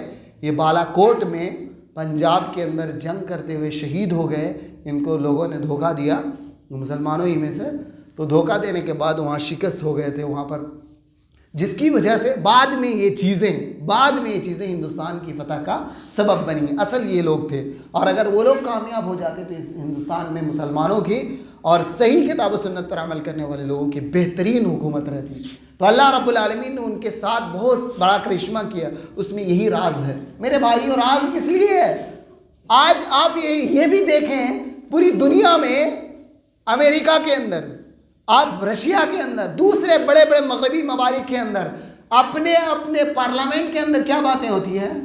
مدرسے میں جو قرآن پڑھنے والے بچے، ان پہ جھوٹا الزام لگایا جاتا ہے کہ ٹیررسٹ ہے، لیکن ان کے بات کی دو پہلو ہیں۔ ایک پہلو یہ ہے کہ وہ ٹیررسٹ کر کے ان کو ٹارگٹ کرتے ہیں تاکہ یہ لوگ مدرسے میں نہ پڑھیں، اس لیے وہ لوگ الزام لگاتے ہیں، ان کو معلوم ہے، لیکن دوسری بات صحیح ہے ان کی، یہ کیونکہ امت میں انقلاب جب بھی آئے گا کتاب و سنت پر عمل کرنے کے بعد ہوگا، اور مدرسے کا نظم، میں یہ نہیں کہتا ہوں کہ مدرسے کے اندر ہو، وہ نظم مسجدوں کے اندر بھی آ جانا چاہیے۔ تو اس لیے ضرورت ہے مسلمانوں کو کہ اپنے کتب ستہ موجود ہے، اس کے اندر سے آپ کو حدیثیں پڑھ پڑھ کر دین سکھایا جائے، اور آپ بھی اور ہم بھی سب پر واجب قبول کریں۔ یہ ذمہ دار غیر ذمہ دار کوئی مستثنا نہیں ہے، عالم غیر عالم قرآن و حدیث پر عمل کرنے سے کوئی مستثنا نہیں ہے۔ اگر کوئی بات عالم کے خلاف ہے تو اسے قبول کرنا ہوگا، اگر کوئی بات باپ کے خلاف ہے اسے قبول کرنا ہوگا، عام آدمی کے خلاف ہے قبول کرنا ہوگا، ذمہ دار کے خلاف ہے اسے بھی قبول کرنا ہوگا، تبھی ہم اصلاح کر پائیں گے۔ ہم یہ کہیں گے کہ ہم عالم، ہم بڑے ہیں، ہمارے لیے یہ چیز نہیں ہے، ہم اتنا چلتا ہے، ہم ذمہ دار ہیں، ہم باپ ہیں، ہم لوگ بڑی عمر کے لوگ ہیں، چھوٹے بچے کریں گے، ایسا نہیں۔ جب یہ ماحول کریٹ ہو جائے گا تو امت کے اندر بڑا خیر آئے گا۔ اللہ رب العالمین نے نبی صلی اللہ علیہ وسلم کے حدیث سے چند حدیث میں پیش کر دیتا ہوں۔ بچوں کی تعلیم کے سلسلے میں امام بخاری نے ایک حدیث لایا ہے، باب قائم کیا ہے، باب تعلیم الصبیان، اپنے بچوں کو دین کا علم سکھانا۔ اس میں عبداللہ ابن عباس رضی اللہ عنہ کہتے ہیں کہ اللہ کے رسول صلی اللہ علیہ وسلم جب اس دنیا سے گئے تو میری عمر 10 سال کی تھی، 10 سال کی تھی، اور میں نے قرأت المحکم، قرآن کی محکم آیتوں کو میں نے پڑھ لیا تھا۔ محکم کی الگ الگ تشریح، محکم کا معنی یہ ہے عقیدے کی باتیں، اصول کی باتیں، جو انسان کی ضروریات کی چیزیں ہیں، یا محکم کا معنی ہے کہ جو مسائل متفق علیہ ہیں، جو مسائل کلیئر ہیں، کوئی ڈاؤٹ نہیں ہے جن مسائل کے اندر، وہ مسائل آپ کو تقریروں میں نہیں آئیں گے، وہ مسائل تھوڑا تھوڑا کر کے، اور علم ایک ساتھ نہیں سیکھا جاتا ہے، ایک جلسے میں یا 1 گھنٹے کی تقریر میں علم نہیں سیکھا جائے گا۔ صحابہ کرام سے بعض روایتیں موجود ہیں، اور تابعین اعظام میں سے، محدثین میں سے ہیں، کہتے ہیں کہ انما تعلمنا العلم فی الایام واللیالی، کہ ہم لوگوں نے راتوں رات اور بہت زمانے میں علم حاصل کیا، ہم لوگ روزانہ ایک مسئلہ، ایک بات، 1-2 مسئلہ ہم لوگ سیکھتے تھے، تب جا کر ہم لوگوں نے علم حاصل کیا۔ وہ ضرورت ہے، وہ نظم، ہم اپنے بچوں کو مسجدوں سے جوڑیں گے تو محبت ہوگی، ہم خود آئیں گے تب ہم اپنے بچوں کو لا سکیں گے، ہم دوسروں کو ترغیب دلائیں، مسجدوں میں لانے کی کوشش کریں، اور اس طرح کے نظم بناتے رہیں، بار بار مختلف علماء کرام سے خطاب کرتے رہیں۔ تو عبداللہ ابن عباس نے بچپن میں 10 سال کی عمر میں یا 13 سال کی عمر میں انہوں نے قرآن کی محکم آیتوں کو پڑھ لیا تھا، یعنی سمجھ لیا تھا، اور نبی صلی اللہ علیہ وسلم اس دنیا سے گئے تھے۔ اب عبداللہ ابن عباس رضی اللہ عنہ جب بڑے ہوئے نبی کے وفات کے بعد، تو ایک صحابی سے کہتے ہیں، میں اس کو ذکر پہلے کر دیتا ہوں، کہ اللہ کے رسول عبداللہ ابن عباس رضی اللہ عنہ کہتے ہیں کہ جب نبی صلی اللہ علیہ وسلم کی وفات ہو گئی تو میں نے ایک انصاری صحابی سے کہا کہ چلو فلنسأل اصحاب النبی صلی اللہ علیہ وسلم فإنہم اليوم کثیر، چلیے ہم لوگ چلتے ہیں نبی صلی اللہ علیہ وسلم کے صحابہ کے پاس، آج کل صاحب اور ان سے علم سیکھتے ہیں۔ بڑے بڑے صحابہ موجود ہیں، ابو بکر موجود ہیں، عمر موجود ہیں، عثمان موجود ہے، علی، بڑے بڑے صحابہ عشرہ مبشرہ موجود ہیں، کبار صحابہ موجود ہیں۔ عبداللہ ابن عباس چھوٹے ہیں، نبی صلی اللہ علیہ وسلم کی وفات کے وقت 13 سال 14 سال جو بھی عمر رہی ہوگی اتنی چھوٹے ہیں، اور ایک انصاری صحابی سے کہتے ہیں چلو جا کر پوچھتے ہیں بڑے بڑے صحابہ سے، فَإِنَّهُمْ الْيَوْمَ كَثِيرٌ، اس لیے کہ آج بڑے صحابہ کی تعداد موجود ہے۔ تو انہوں نے کیا کہا، وَعَجَبًا لَكَ يَا ابْنَ عَبَّاسِ، اے عبداللہ ابن عباس تعجب ہوتا ہے تم پر، کیا تم سمجھتے ہو کہ لوگ تمہارے علم کے محتاج ہوں گے؟ اترى الناس يحتاجون اليك وفي الناس من اصحاب النبي صلی اللہ علیہ وسلم من ترى، تم اتنے چھوٹے ہو، کبھی لوگ تم سے مسائل پوچھنے آئیں گے، تم یہ سوچ رہے ہو؟ ارے تم سے بڑے بڑے صحابہ یہاں موجود ہیں۔ تو عبداللہ ابن عباس کہتے ہیں فَتَرَكَ ذَلِكَ، تو اس انصاری صحابی نے علم حاصل کرنا چھوڑ دیا اور میں علم پر لگ گیا، جاتا تھا۔ بعض دفعہ عبداللہ ابن عباس سے دوسری روایت میں موجود ہے، کہا اب عمر کے ساتھ میں 1 سال تک رہا، 1 سال تک ایک مسئلہ ہے۔ پھر عمر رضی اللہ عنہ نے کبھی پانی مانگا وضو کے لیے، تو عبداللہ ابن عباس آئے تو دیکھا موڈ میں ہے، عمر تھوڑے اچھے موڈ میں ہیں، تو ان سے کوئی مسئلہ پوچھا۔ اس کے بعد کہا میں آپ سے یہ مسئلہ 1 سال سے پوچھنا چاہتا تھا، لیکن مجھے آپ کی ہیبت اور آپ کے ڈر کی وجہ سے میں نہیں پوچھ پاتا تھا۔ وہ نبی صلی اللہ علیہ وسلم کی بیٹی ان کے گھر میں تھی، آپ کی بیٹی نبی صلی اللہ علیہ وسلم کے گھر میں تھی، اس کا کوئی مسئلہ تھا، واقعہ انہوں نے ذکر کیا، لمبا واقعہ ہے۔ تو انہوں نے 1 سال کے بعد پوچھا، علم حاصل کیا عبداللہ ابن عباس نے۔ آگے کہتے ہیں کہ ان کان لیبلغنی الحدیث عن الرجل، اگر مجھے معلوم ہوتا تھا کہ فلاں آدمی کے پاس کوئی علم ہے، نبی کی حدیث کا علم ہے، قرآن کی آیت کی تفسیر موجود ہے، تو میں اس کے پاس جاتا تھا، گھر چلا جاتا تھا۔ عبداللہ ابن عباس کون ہیں؟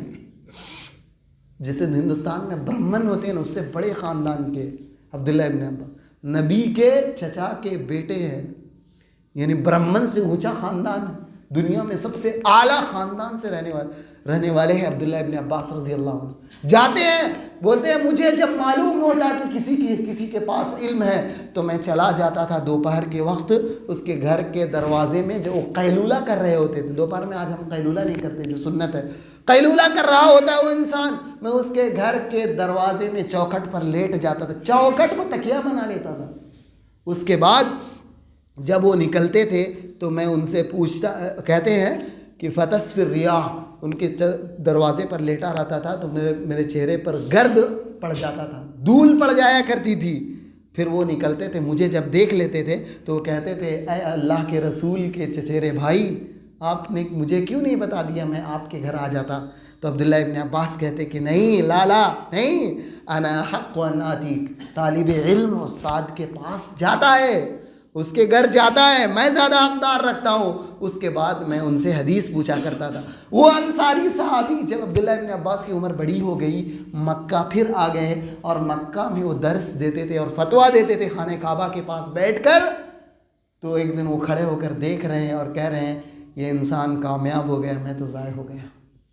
ایک زمانہ آیا کہ عبداللہ ابن عباس سے لوگوں نے علم حاصل کیا اور امت کو انہوں نے بہت فائدہ پہنچایا، تو اس لیے ضروری ہے، وہ کہتے تھے وَكَانَ هَذَا الْفَتَى أَعْقَلْ مِنِّي، یہ انسان، یہ نوجوان جو آج فتویٰ دے رہا ہے، جو علم بانٹ رہا ہے، لوگ جس کے پاس آج سیکھنے کے لیے آ رہے ہیں، مسئلہ پوچھ رہے ہیں، وہ انسان مجھ سے زیادہ عقل مند ہے۔ تو انسان عبداللہ ابن عباس نے محنت کی، یہ مثال آپ کو ملے گی صحابہ کرام کے اندر۔ آپ صحابہ کرام میں سے ایک تعلیم کے بارے میں ایک اور بات سن لے۔ عبداللہ ابن عباس نے کہا حافظوا علی اولادکم بالصلاۃ، اپنے بچوں کو نماز کے عادی بناؤ، نماز سکھاؤ، اپنے بچوں کو خیر کی تعلیم دو، اس لیے کہ خیر کی باتیں یہ عادت ہوتی ہے، انسان عادی بنائے بچپن سے اپنے بچوں کو مسجد میں لایا جائے۔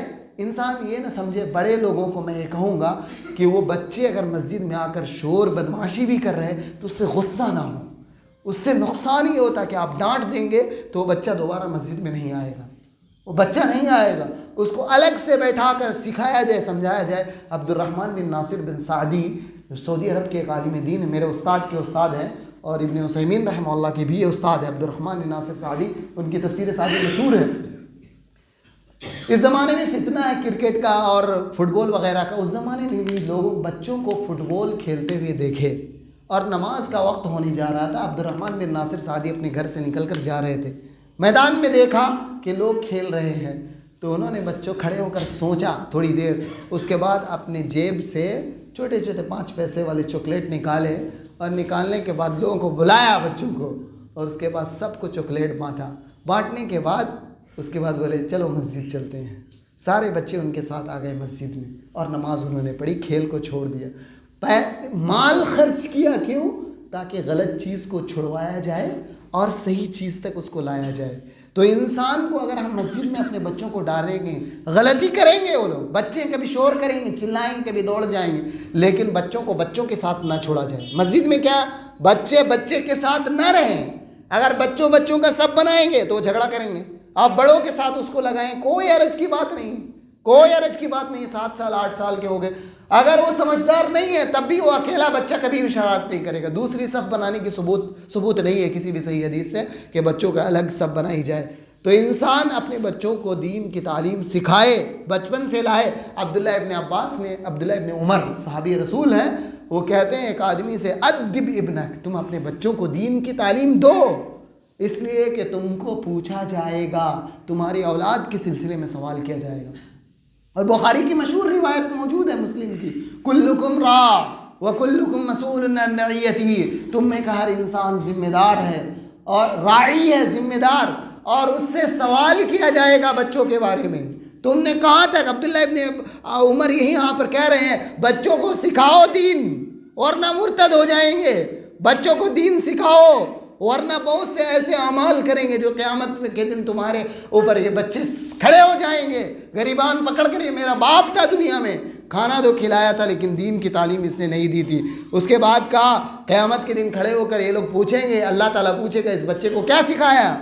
اللہ رب العالمین ان سے پوچھے گا، بچوں کو، یہ بچے تمہاری اگر نافرمانی کریں گے تمہارے تعلیم دینے کے بعد، دین سکھانے کے بعد، تو اللہ تعالیٰ تمہارے بچوں کو تمہارے بارے میں ان سے پوچھے گا، اور اگر اطاعت میں وہ لوگ کمی نکلی تو اللہ رب العالمین ان کا حساب لے گا۔ اللہ کے نبی صلی اللہ عبداللہ ابن مسعود رضی اللہ عنہ کہتے ہیں کفا بخشیت اللہ علما، انسان کے پاس علم ہوتا ہے نا تو اللہ سے ڈرتا ہے۔ انسان جب جاہل ہوتا ہے تو غرور میں ہوتا ہے۔ جاہل کی علامت کیا ہے؟ دوسرے کو ہمیشہ دیکھے گا، نماز نہیں پڑھتا وہ بھی تو نہیں رکھتا ہے، وہ درس میں نہیں جا رہا وہ بھی نہیں جا رہا ہے، اس طرح سے یہ باتیں بہت زیادہ ہوتی ہیں، تو انسان اس سے بچے، ایسا نہیں ہے، بلکہ علم حاصل کرنے کے لیے انسان بہت کوشش کرے۔ صحابہ کرام اور تابعین میں سے سفر کیے ہیں، امام بخاری نے لکھا ہے علم حاصل کرنے کے لیے جابر بن عبداللہ رضی اللہ عنہ نے عبداللہ ابن انیس کے پاس 1 مہینے کا سفر کر کے گیا ہے۔ اور ہمارا زمانہ تو الگ ہے کہ انسان، علماء ہی جاتے ہیں لوگوں کو سکھانے کے لیے، بڑا عجیب زمانہ آ چکا ہے، لوگ نہیں جاتے ہیں۔ انسان آگے دیکھیں، کہتے ہیں ابو قلابہ، یہ تابعی ہیں، کہتے ہیں کہ میں مدینہ 3 دن تک رہا، یا 3 سال تک، مجھے کوئی ضرورت نہیں تھی 3 سال تک۔ کیوں میں ٹھہر گیا تھا؟ صرف یہ سوچ کر، جب سنتا تھا کہ مدینے سے کوئی عالم دین باہر گئے ہوئے ہیں، کسی کام سے سفر کو گئے ہوئے ہیں، وہ آنے والے ہیں، میں انتظار کرتا تھا تاکہ وہ جب مدینہ آ جائیں تو میں ان سے حدیثیں سیکھ لوں۔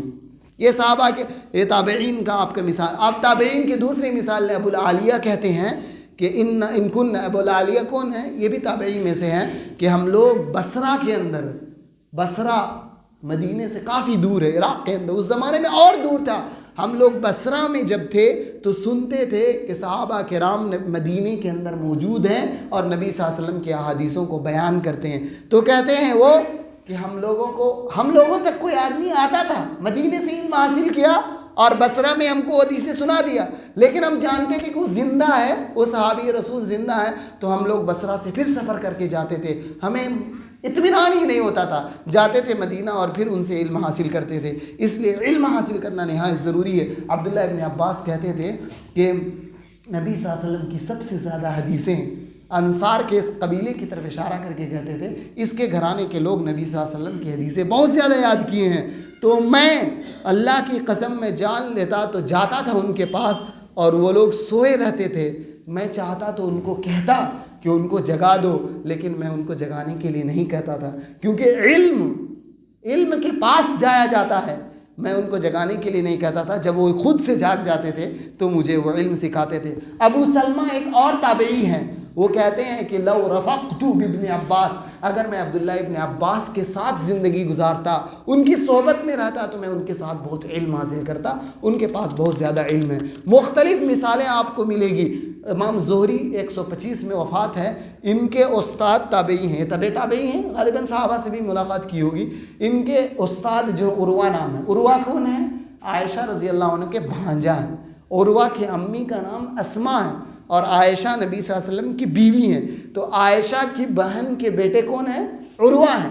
عروہ استاد ہیں زہری کے، تو امام زہری کہتے ہیں کہ میں عروہ کے گھر جاتا تھا، ان کے دروازے میں بیٹھ جاتا تھا، میں چاہتا تو ان کے گھر میں داخل ہو کر پوچھتا، لیکن کہتے ہیں امام زہری لیکن میں داخل نہیں ہوتا تھا، ان کی تعظیم کے لیے، ان کی عزت کے لیے میں ان کی تعظیم کے لیے رک جاتا تھا، جب وہ نکلتے تھے تب میں ان سے علم حاصل کرتا تھا۔ ایک اور واقعہ سنیے، عبداللہ ابن بریدہ رضی اللہ عنہ کہتے ہیں کہ ایک صحابی دوسرے صحابی کے پاس، اس زمانے میں نبی صلی اللہ علیہ وسلم جب دنیا سے چلے گئے تو صحابہ بہت اداس رہتے تھے، وہ نور دنیا سے بجھ گیا تھا، ان کو نبی صلی اللہ علیہ وسلم سے رہنمائی ملتی تھی، لیکن ایک صحابی کہتے ہیں ایک صحابی نبی صلی اللہ علیہ وسلم کی مصر جاتے ہیں دوسرے صحابی کے پاس، اس کا نام فضالہ بن عبید ہے، دوسرے صحابی کے پاس جاتے ہیں، جانے کے بعد مصر جب پہنچتے ہیں ایجپٹ کے اندر، ایجپٹ کہاں ہے؟ جو آپ کا جزیرۃ العرب ہے، جزیرۃ العرب کے پاس سمندر ہے جس کو ریڈ سی کہا جاتا ہے، ریڈ سی کے پاس افریقن کنٹری کے اندر مصر آتا ہے جس کو ایجپٹ کہا جاتا ہے۔ اتنا لمبا ناؤ کشتی کا سفر کرتے ہوئے جزیرۃ العرب سے نکل کر وہ جاتے ہیں، اور ان کے بعد ملنے کے جب پہنچتے ہیں تو دیکھتا ہے کہ فضالہ بن عبید یہ صحابی اپنی اونٹنی کو باندھ رہے ہوتے ہیں۔ انہوں نے کہا مرحبا، دیکھ لیا نبی کے صحابی اپنے سگے بھائیوں سے زیادہ آپ سے محبت کرتے تھے، دیکھتے ہیں کہتے ویلکم ویلکم، کہا مرحبا، اللہ رب العالمین تمہیں کشادگی دے، تمہیں خوش رکھے، اچھا رکھے۔ جب وہ کہے تو انہوں نے جواب دیا اما انی لم آتیک زائرا، میں تمہارے پاس گھومنے نہیں آیا ہوں، میں تم سے ملاقات کرنے کے لیے نہیں آیا ہوں، رشتے ناتے کو ملانے کے لیے، لیکن ولیکن سمعت انا وانت حدیثا، لیکن یاد رکھنا میں اس لیے آیا ہوں کہ مجھے یاد آتا ہے کہ ایک حدیث میں نے اور تم نے تنہا نبی صلی اللہ علیہ وسلم سے سنا تھا، اس مجلس میں میرے اور تیرے سوا کوئی نہیں تھا، میرے اور تیرے سوا اس مجلس میں کوئی نہیں تھا۔ مدینہ سے سفر کر کے چلا افریقہ چلے گئے دوسرے صحابی کے پاس، صرف اس حدیث کو کنفرم کرنے کے لیے۔ وہ کون سی حدیث تھی بتاؤ تمہیں یاد، تاکہ مجھے اطمینان ہو جائے کہ میں نے نبی صلی اللہ علیہ وسلم سے جو حدیث سنی تھی وہ صحیح ہے، مجھے یاد ہے، اس لیے اتنا دور وہ سفر کر کے گئے تھے۔ اور آج ہماری حالت کیا ہے؟ ہمارے بچے مرتد ہو رہے ہیں، ہماری بیٹیاں کافروں کے ساتھ شادی بیاہ کر لے رہی ہیں، ہمارے بچے غیر الگ الگ فتنوں کا شکار ہو جا رہے ہیں، لیکن ہم ان کو مسجد نہیں لا سکتے ہیں، ہم ان کو تعلیم نہیں دے سکتے ہیں۔ اتنا فتنے کا زمانہ آ چکا ہے، انسان کو سمجھنا چاہیے کہ ہم کو علم کے لیے وقت دینا ہوگا، ہم کو سفر کرنا ہوگا۔ نبی صلی اللہ علیہ وسلم کے صحابہ کے زمانے میں بخاری کی بھی روایت، اور میں نے یہاں پر سنن نسائی کی روایت کو ذکر کیا ہے، اس میں یہ ہے کہ ایک عقبہ بن حارث ہیں، ایک صحابی، یہ مکہ کے اندر موجود تھے، ان کو شادی ہو گئی۔ جب شادی ہوئی تو شادی کی پہلی رات جب صبح ہوئی ہے تو صبح میں ایک خاتون آتی ہے، اور وہ خاتون کہتی ہے آ کر کہ ارے تم فلاں سے شادی کیے ہو، اس دونوں کو تو میں نے دودھ پلایا ہے، تم کو بھی میں نے دودھ پلایا ہے اور اس کو بھی میں نے دودھ پلایا، اس لڑکی کو، تو کیا ہو گئی وہ دونوں رضائی بہن ہو گئی، اب شادی نہیں کر سکتے ہیں۔ تو وہ شخص نے اپنے سسرال میں خبر بھیجا ہے، کہا پوچھوایا کہ صحیح بات ہے، تو سسرال والوں نے کہا ہم لوگوں کو یاد نہیں ہے، لیکن جس خاتون نے پلایا تھا اس کا دعویٰ کہ میں نے دونوں کو پلایا ہے۔ یہ شخص عقبہ بن حارث رضی اللہ عنہ مکہ میں تھے، یہ سواری نکالی اور مدینہ چلے گئے۔ مدینہ کتنے دن کا سفر تھا اس زمانے میں؟ 8 دن لگتا تھا، 8 دن اس زمانے میں مسلسل سفر کرے تو 8 دن میں مدینہ پہنچتا تھا انسان. 450 کلومیٹر مکہ سے مدینہ ہو جاتے ہیں اور نبی صلی اللہ علیہ وسلم سے پوچھتے ہیں, صرف ایک مسئلہ پوچھنے کے لیے چلے گئے. تو انسان کو جس کو خوف ہوگا اللہ کا, ہم لوگ تو ہر کام کرتے ہیں, ہر کام جائز ہے ناجائز, ہر کام کرنے سے پہلے مسلمانوں پر واجب ہے, آپ جو کام کرنے جا رہے ہو وہ حلال ہے جائز ہے یا نہیں, آپ پوچھو. آپ یہ کام کا تجارت کرنے جا رہے ہو, یہ دکان کھولنے جا رہے ہو, حلال ہے حرام ہے, آپ پوچھو جا کر علماء سے. سب سے بڑا آ رہے ہو, بڑے بڑے علماء سے پوچھنا چاہیے, اور چھوٹے علماء سے نہیں کہ جو آپ جس سے دوستی ہو گئی ہے آپ یہ کر کے آرام سے پوچھ رہے ہیں. اللہ ہے کہ وہ اچھے عالم دین ہو اور وہ صحیح سے حق بات آپ کے سامنے بیان کرتے ہوں, کیونکہ یہاں پر مسئلہ عالموں کا بھی بہت سارا ایسا ہو گیا, دوستی کی بنیاد پر باتیں چلتی ہے. دوستی کی بنیاد پر باتیں کہنے والا وہ صحیح انسان نہیں ہو سکتا ہے. اس لیے دیکھیں انسان, اور اللہ کے نبی صلی اللہ علیہ وسلم کے زمانے میں عورتیں بھی بہت ماہر ہوا کرتی تھی. نبی صلی اللہ علیہ وسلم کے زمانے میں عورتیں آتی ہیں, اللہ کے رسول صلی اللہ علیہ وسلم سے آ کر کہتی ہیں غلبنا علیک الرجال, اے نبی صلی اللہ علیہ وسلم مرد لوگ تو بازی لے گئے, مرد لوگ تو زیادہ حدیثیں سیکھ لیتے ہیں, ہم لوگ تو کچھ سیکھ ہی نہیں پاتے ہیں, گھر میں رہتے ہیں, 5 وقت آپ کے ساتھ نماز پڑھتے ہیں. نبی صلی اللہ علیہ وسلم کو جب ضرورت ہوتی ہے ممبر سے کھڑے ہو کر, مصلی سے کھڑے ہو کر لوگوں کو سمجھانے لگتے ہیں, حدیثیں بیان کرنے لگتے ہیں, ان کو تو فائدہ ہو جاتا ہے. اور ہم عورتیں گھروں کے اندر ہوتی ہیں, مسجد ہم آ نہیں پاتے ہیں کمزوری کی وجہ سے, دوسری اور مصروفیات کی وجہ سے. اگر اجازت ہے آنے کی تب بھی, اور بہت ساری جگہوں میں اجازت ہی نہیں ہوتی ہے, عورتوں کو آنے ہی نہیں دیا جاتا ہے. کلب جا سکتی ہیں, مارکیٹ جا سکتی ہیں, مزار جا سکتی ہیں عورتیں, لیکن مسجد نہیں آ سکتی ہیں. بڑا فتنہ ہے, عجیب زمانہ آ گیا. نبی صلی اللہ علیہ وسلم کی عورتیں کہہ رہی ہیں کہ ہم لوگ مجبور ہیں, اس لیے آپ ہمیں ایک دن ہمارے لیے مقرر کر دیجئے, ہم آپ کے پاس آئیں گے, ہم عورتوں کو پرسنل آپ نصیحت کریں گے اور پرسنل دین کی باتیں سکھائیں گے. تو اللہ کے رسول صلی اللہ علیہ وسلم ان کے پاس آتے تھے اور عورتوں کو چند دن مقرر کر کے فلاں دن میں ان کو تعلیم دیا کرتے تھے. یہ اتنے اچھے لوگ تھے. ابو ہریرہ رضی اللہ عنہ کے سامنے سیم واقعہ ہے. ابو ہریرہ رضی اللہ عنہ کہتے ہیں کہ ایک عورت آئی اور کہتی ہے کہ ہم لوگ انا لا نقدر علی مجلسی کا مع الرجال, کہ اے ابو ہریرہ بہت بڑے عالم دین, بہت بڑے عالم دین. اور آپ سوچیں ابو ہریرہ 4 سال نبی کے ساتھ رہے, 4 سال صرف نبی کے ساتھ رہے, اور صحابہ میں سے سب سے زیادہ حدیث بیان کی, سب سے زیادہ. ان کا کام ہی اور کچھ نہیں تھا, صرف نبی صلی اللہ علیہ وسلم کی حدیث. اور دنیا میں جس کو میں کہتا ہوں, جس کو دنیا میں مرنے کے بعد زندہ رہنا ہے, جس کو اپنی چہروں میں, اپنی اولاد میں خوش دیکھنا ہے, تو نبی صلی اللہ علیہ وسلم کی حدیث پڑھو, سنو, عمل کرو, چہروں میں نور آ جائے گا, آپ کو تاریخ میں یاد رکھا جائے گا. میں اس سے پہلے بھی میں ذکر کر چکا ہوں, امام بخاری نے اپنی کتاب کے اندر 6 بھائی بہنوں کا ذکر کیا ہے.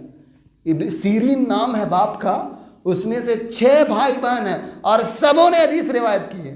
حفصہ بنت سیرین ہے, انس بنت سیرین ہے, محمد بن سیرین ہے, حمزہ بن سیرین ہے, 6 بھائی بہن ہیں, سب کے سب سے بخاری نے قیامت تک موجود رہے گا, قیامت تک اللہ رب العالمین نے ان کے علم کو باقی رکھا, لوگ فائدہ اٹھا رہے ہیں. تو جو شخص انسان اپنا ظاہری باطنی خوش رہنا چاہتا ہے, نبی صلی اللہ علیہ وسلم کی سنت یعنی حدیثوں کو پڑھے, پڑھائے, سنے جا کر, وہ عالم کے لیے بھی, ہمارے لیے بھی یہ بات ہے, صرف آپ کے لیے نہیں ہے, سب لوگوں کے لیے ہے. کتب 6, اللہ کی قسم, اللہ کی اتنی بڑی نعمت ہے.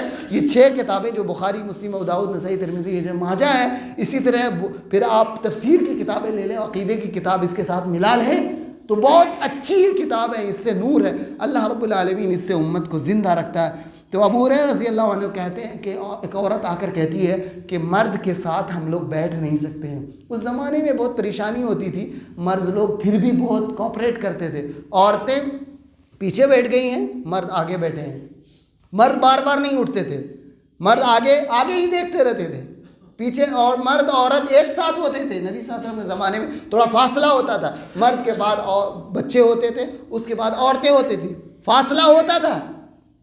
لیکن مرد لوگ عورتوں سے پہلے نہیں اٹھتے تھے, سلام بھی پھیرتے. نبی صلی اللہ علیہ وسلم کی مسجد میں سلام پھیر کر, جب نبی صلی اللہ علیہ وسلم سلام پھیرتے تھے تو نبی صلی اللہ علیہ وسلم چہرہ اپنا ادھر ہی دیر تک ادھر رکھتے تھے, اور مرد بھی رکھتے تھے تاکہ عورتیں نکل جاتا, اور عورتیں فرض پڑھ کر فوراً نکل جایا کرتی تھی, اس کے بعد مرد نکلا کرتے تھے, کیونکہ ان کی نیتیں صاف تھی. پریشانی ہوتی تھی عورتوں کو آنے میں، تو وہ کہہ رہے ہیں کہ مردوں کے ساتھ آنے میں بڑی پریشانی ہوتی ہے. اور آج کل ہمارے یہاں پریشانی نہیں، سیپریٹ بنا دیا گیا ہے. اس وقت وسائل بھی نہیں تھے، غریبی بھی تھی. آج ان وسائل کا استعمال کرنا چاہیے. تو ابو ہریرہ سے کہتی ہے کہ ہم مردوں کے ساتھ عورتیں آ کر علم نہیں حاصل کر سکتی ہیں، اس لیے آپ دن مقرر کر دیجیے. ابو ہریرہ رضی اللہ عنہ نے کہا کہ فلاں خاتون کے گھر میں تمہارے لیے فلاں فلاں دن مقرر ہے، میں آؤں گا. اور اس دن ان کو درس وہ دیا کرتے تھے. آخری بات کہتے ہوئے میں اپنی بات کو ختم کروں گا. ترمذی کی روایت ہے، البانی نے صحیح کہا ہے. کہا اللہ کے رسول صلی اللہ علیہ وسلم نے فرمایا، اور یہ بات اس درس کا خلاصہ ہے، اور اس کو سمجھ کر جانا، یاد کر جانا، اپنے بچوں کو، بھائیوں کو، بہنوں کو، جو لوگ آئے ہوں یا نہ آئے ہوں، سب کو سنانا ہے. نبی صلی اللہ علیہ وسلم نے کہا لا تقوم الساعہ، قیامت قائم نہیں ہوگی حتی تلحق قبائل من امتی بالمشرکین، یہاں تک کہ میری امت کے بعض قبیلے مشرکوں کے ساتھ مل جائیں گے. اور آج مسلم سماج ارتداد کی طرف جا رہا ہے، کافر ہو جا رہے ہیں مسلمان مرد عورتیں، کافر ہو جا رہے ہیں. آج فتنہ چل رہا ہے مختلف. آج کل نبوت کے دعوے دار بھی پیدا ہو گئے ہیں، مسیحیت کے دعوے دار ہو جا رہے ہیں، کوئی امام مہدی کے دعوے دار بھی پیدا ہو جا رہے ہیں. الگ الگ لوگ ہیں، رافضی پیدا ہو رہے ہیں، قادیانی موجود ہی ہیں دنیا کے اندر. یہ تمام لوگ آ رہے ہیں، اور یہی شرک کا دروازہ ہے. قیامت قائم نہیں ہوگی یہاں تک کہ میری امت کے کچھ قبائل، خاندان مشرکوں کے ساتھ مل جائیں گے، شرک کرنے لگیں گے. نبی صلی اللہ علیہ وسلم نے کیوں یہ حدیث بیان کی ہے؟ سننے کے لیے، اپنے بچوں کو بچانے کے لیے. یا ایھا الذین آمنوا قوا انفسکم واہلیکم نارا، اپنے سماج کو، اپنے بچوں کو، اپنی نسلوں کو، مسلمانوں کو بچانے کے لیے. سب سے زیادہ جو مستحق ہے جہنم کی آگ سے بچانے کا ہمارا مسلمان ہے. کافروں کو دعوت دینا ضروری ہے، لیکن کافر سے زیادہ مستحق جو ہے وہ مسلمان ہے جو مسلمان ہے لیکن پھر بھی شرک کر رہے ہیں. لوگ یہ سمجھتے ہیں کہ مسلمانوں کی اصلاح کرنا یہ دعوت نہیں ہے، یہ تبلیغ نہیں ہے، یہ شرک سے روکنا نہیں ہوا، غیر مسلموں ہی کو کرنا ہے. نہیں، وہ ہے، لیکن سب سے پہلے یہ چیز ہے ان کو بھی ساتھ میں ملا کر رکھے. تو اللہ کے نبی صلی اللہ علیہ وسلم نے کہا وَحَتَّى يَعْبُدُ الْأَوْثَانَ، لوگ بتوں کی عبادت کرنے لگیں گے مسلمان. اور ہو رہا ہے، آج موجود ہے. ارے لوگ کہتے ہیں ہندوستان کے اندر مسلمان قبروں میں جا کر راؤنڈ لگاتے ہیں، طواف کرتے ہیں. کس اسلام نے کہا ہے؟ اللہ نے کسی گھر کو یہ تقدس دیا ہے تو وہ خانہ کعبہ ہے. خانہ کعبہ کے علاوہ دنیا میں کوئی گھر نہیں ہے جس کو آپ چکر لگا سکتے ہیں. اس مسجد کو بھی نہیں لگا سکتے ہیں، مسجد نہیں لگا سکتے تو قبر کیسے لگا سکتے ہیں؟ دنیا میں کوئی گھر نہیں ہے جس کو اللہ تعالیٰ نے کپڑے سے ڈھکنے کی اجازت دی سوائے خانہ کعبہ کے. خانہ کعبہ میں کپڑے کو ڈھکا جاتا ہے، اس کے علاوہ اس مسجد کو اگر آپ کالے کپڑے سے ڈھکنے جائز ہے، حرام ہے باتفاق العلماء. مسلمانوں کا اتفاق ہے حرام ہے، لیکن لوگ جا رہے ہیں اور قبروں میں طواف کر رہے ہیں. یہ کام مسلمان شرک تک پہنچ چکے ہیں. اور اللہ کے نبی صلی اللہ علیہ وسلم نے فرمایا میری امت میں 30 جھوٹے کذاب پیدا ہوں گے جو کہیں گے کہ میں نبی ہوں، لیکن یاد رکھنا انا خاتم النبیین لا نبی بعدی، میں آخری نبی ہوں، میرے بعد کوئی نبی آنے والا نہیں ہے. تو مسلمانوں کو ضرورت ہے کہ ہم اپنے عقیدے، اپنے منہج، اپنے دین، اپنے بچوں کو اس طرح کے پروگرامز اور خاص طور سے درس منعقد کر کے، اور میں دوستوں اور بھائیوں سے کہوں گا جو نوجوان لوگ اس میں یہ رکھتے ہیں وہ اپنا یہ بنائیں، بچوں کا لسٹ بنائیں، لڑکوں کا، لڑکیوں کا، اور خاص پیرنٹس سے جا کر ملے، وہ کسی بھی عمر کے ہوں، اور ان کو پھر کتاب دیں، اور کتاب کے پروگرام میں ہفتہ واری ایک پروگرام میں ہی شریک ہو، 2 یا آن لائن کر دیں، یوٹیوب کے ذریعے سے اس کی استفادہ کیا جائے، اور اس کے ذریعے سے انسان اپنے دین کو بچا سکتا ہے. اللہ رب العالمین سے دعا ہے کہ اللہ رب العالمین ہماری نیکیوں کو قبول فرما لے، اللہ رب العالمین ہمارے اندر اخلاص دے، اللہ رب العالمین ہمیں دنیا کی لالچ سے بچا، اللہ رب العالمین ہمیں ہر طرح کی فتنے سے بچا دے، ہمارے بچوں کو، ہماری نسلوں کو ارتداد سے بچا. جان تو اللہ کے لیے ہے، اگر جان چلی جائے تو کوئی مشکل بات نہیں، لیکن اللہ رب العالمین ہمارے دین کی حفاظت فرما دے. وآخر دعوانا الحمد للہ رب العالمین، وصلی اللہ علی نبینا محمد وعلی آلہ وصحبہ اجمعین.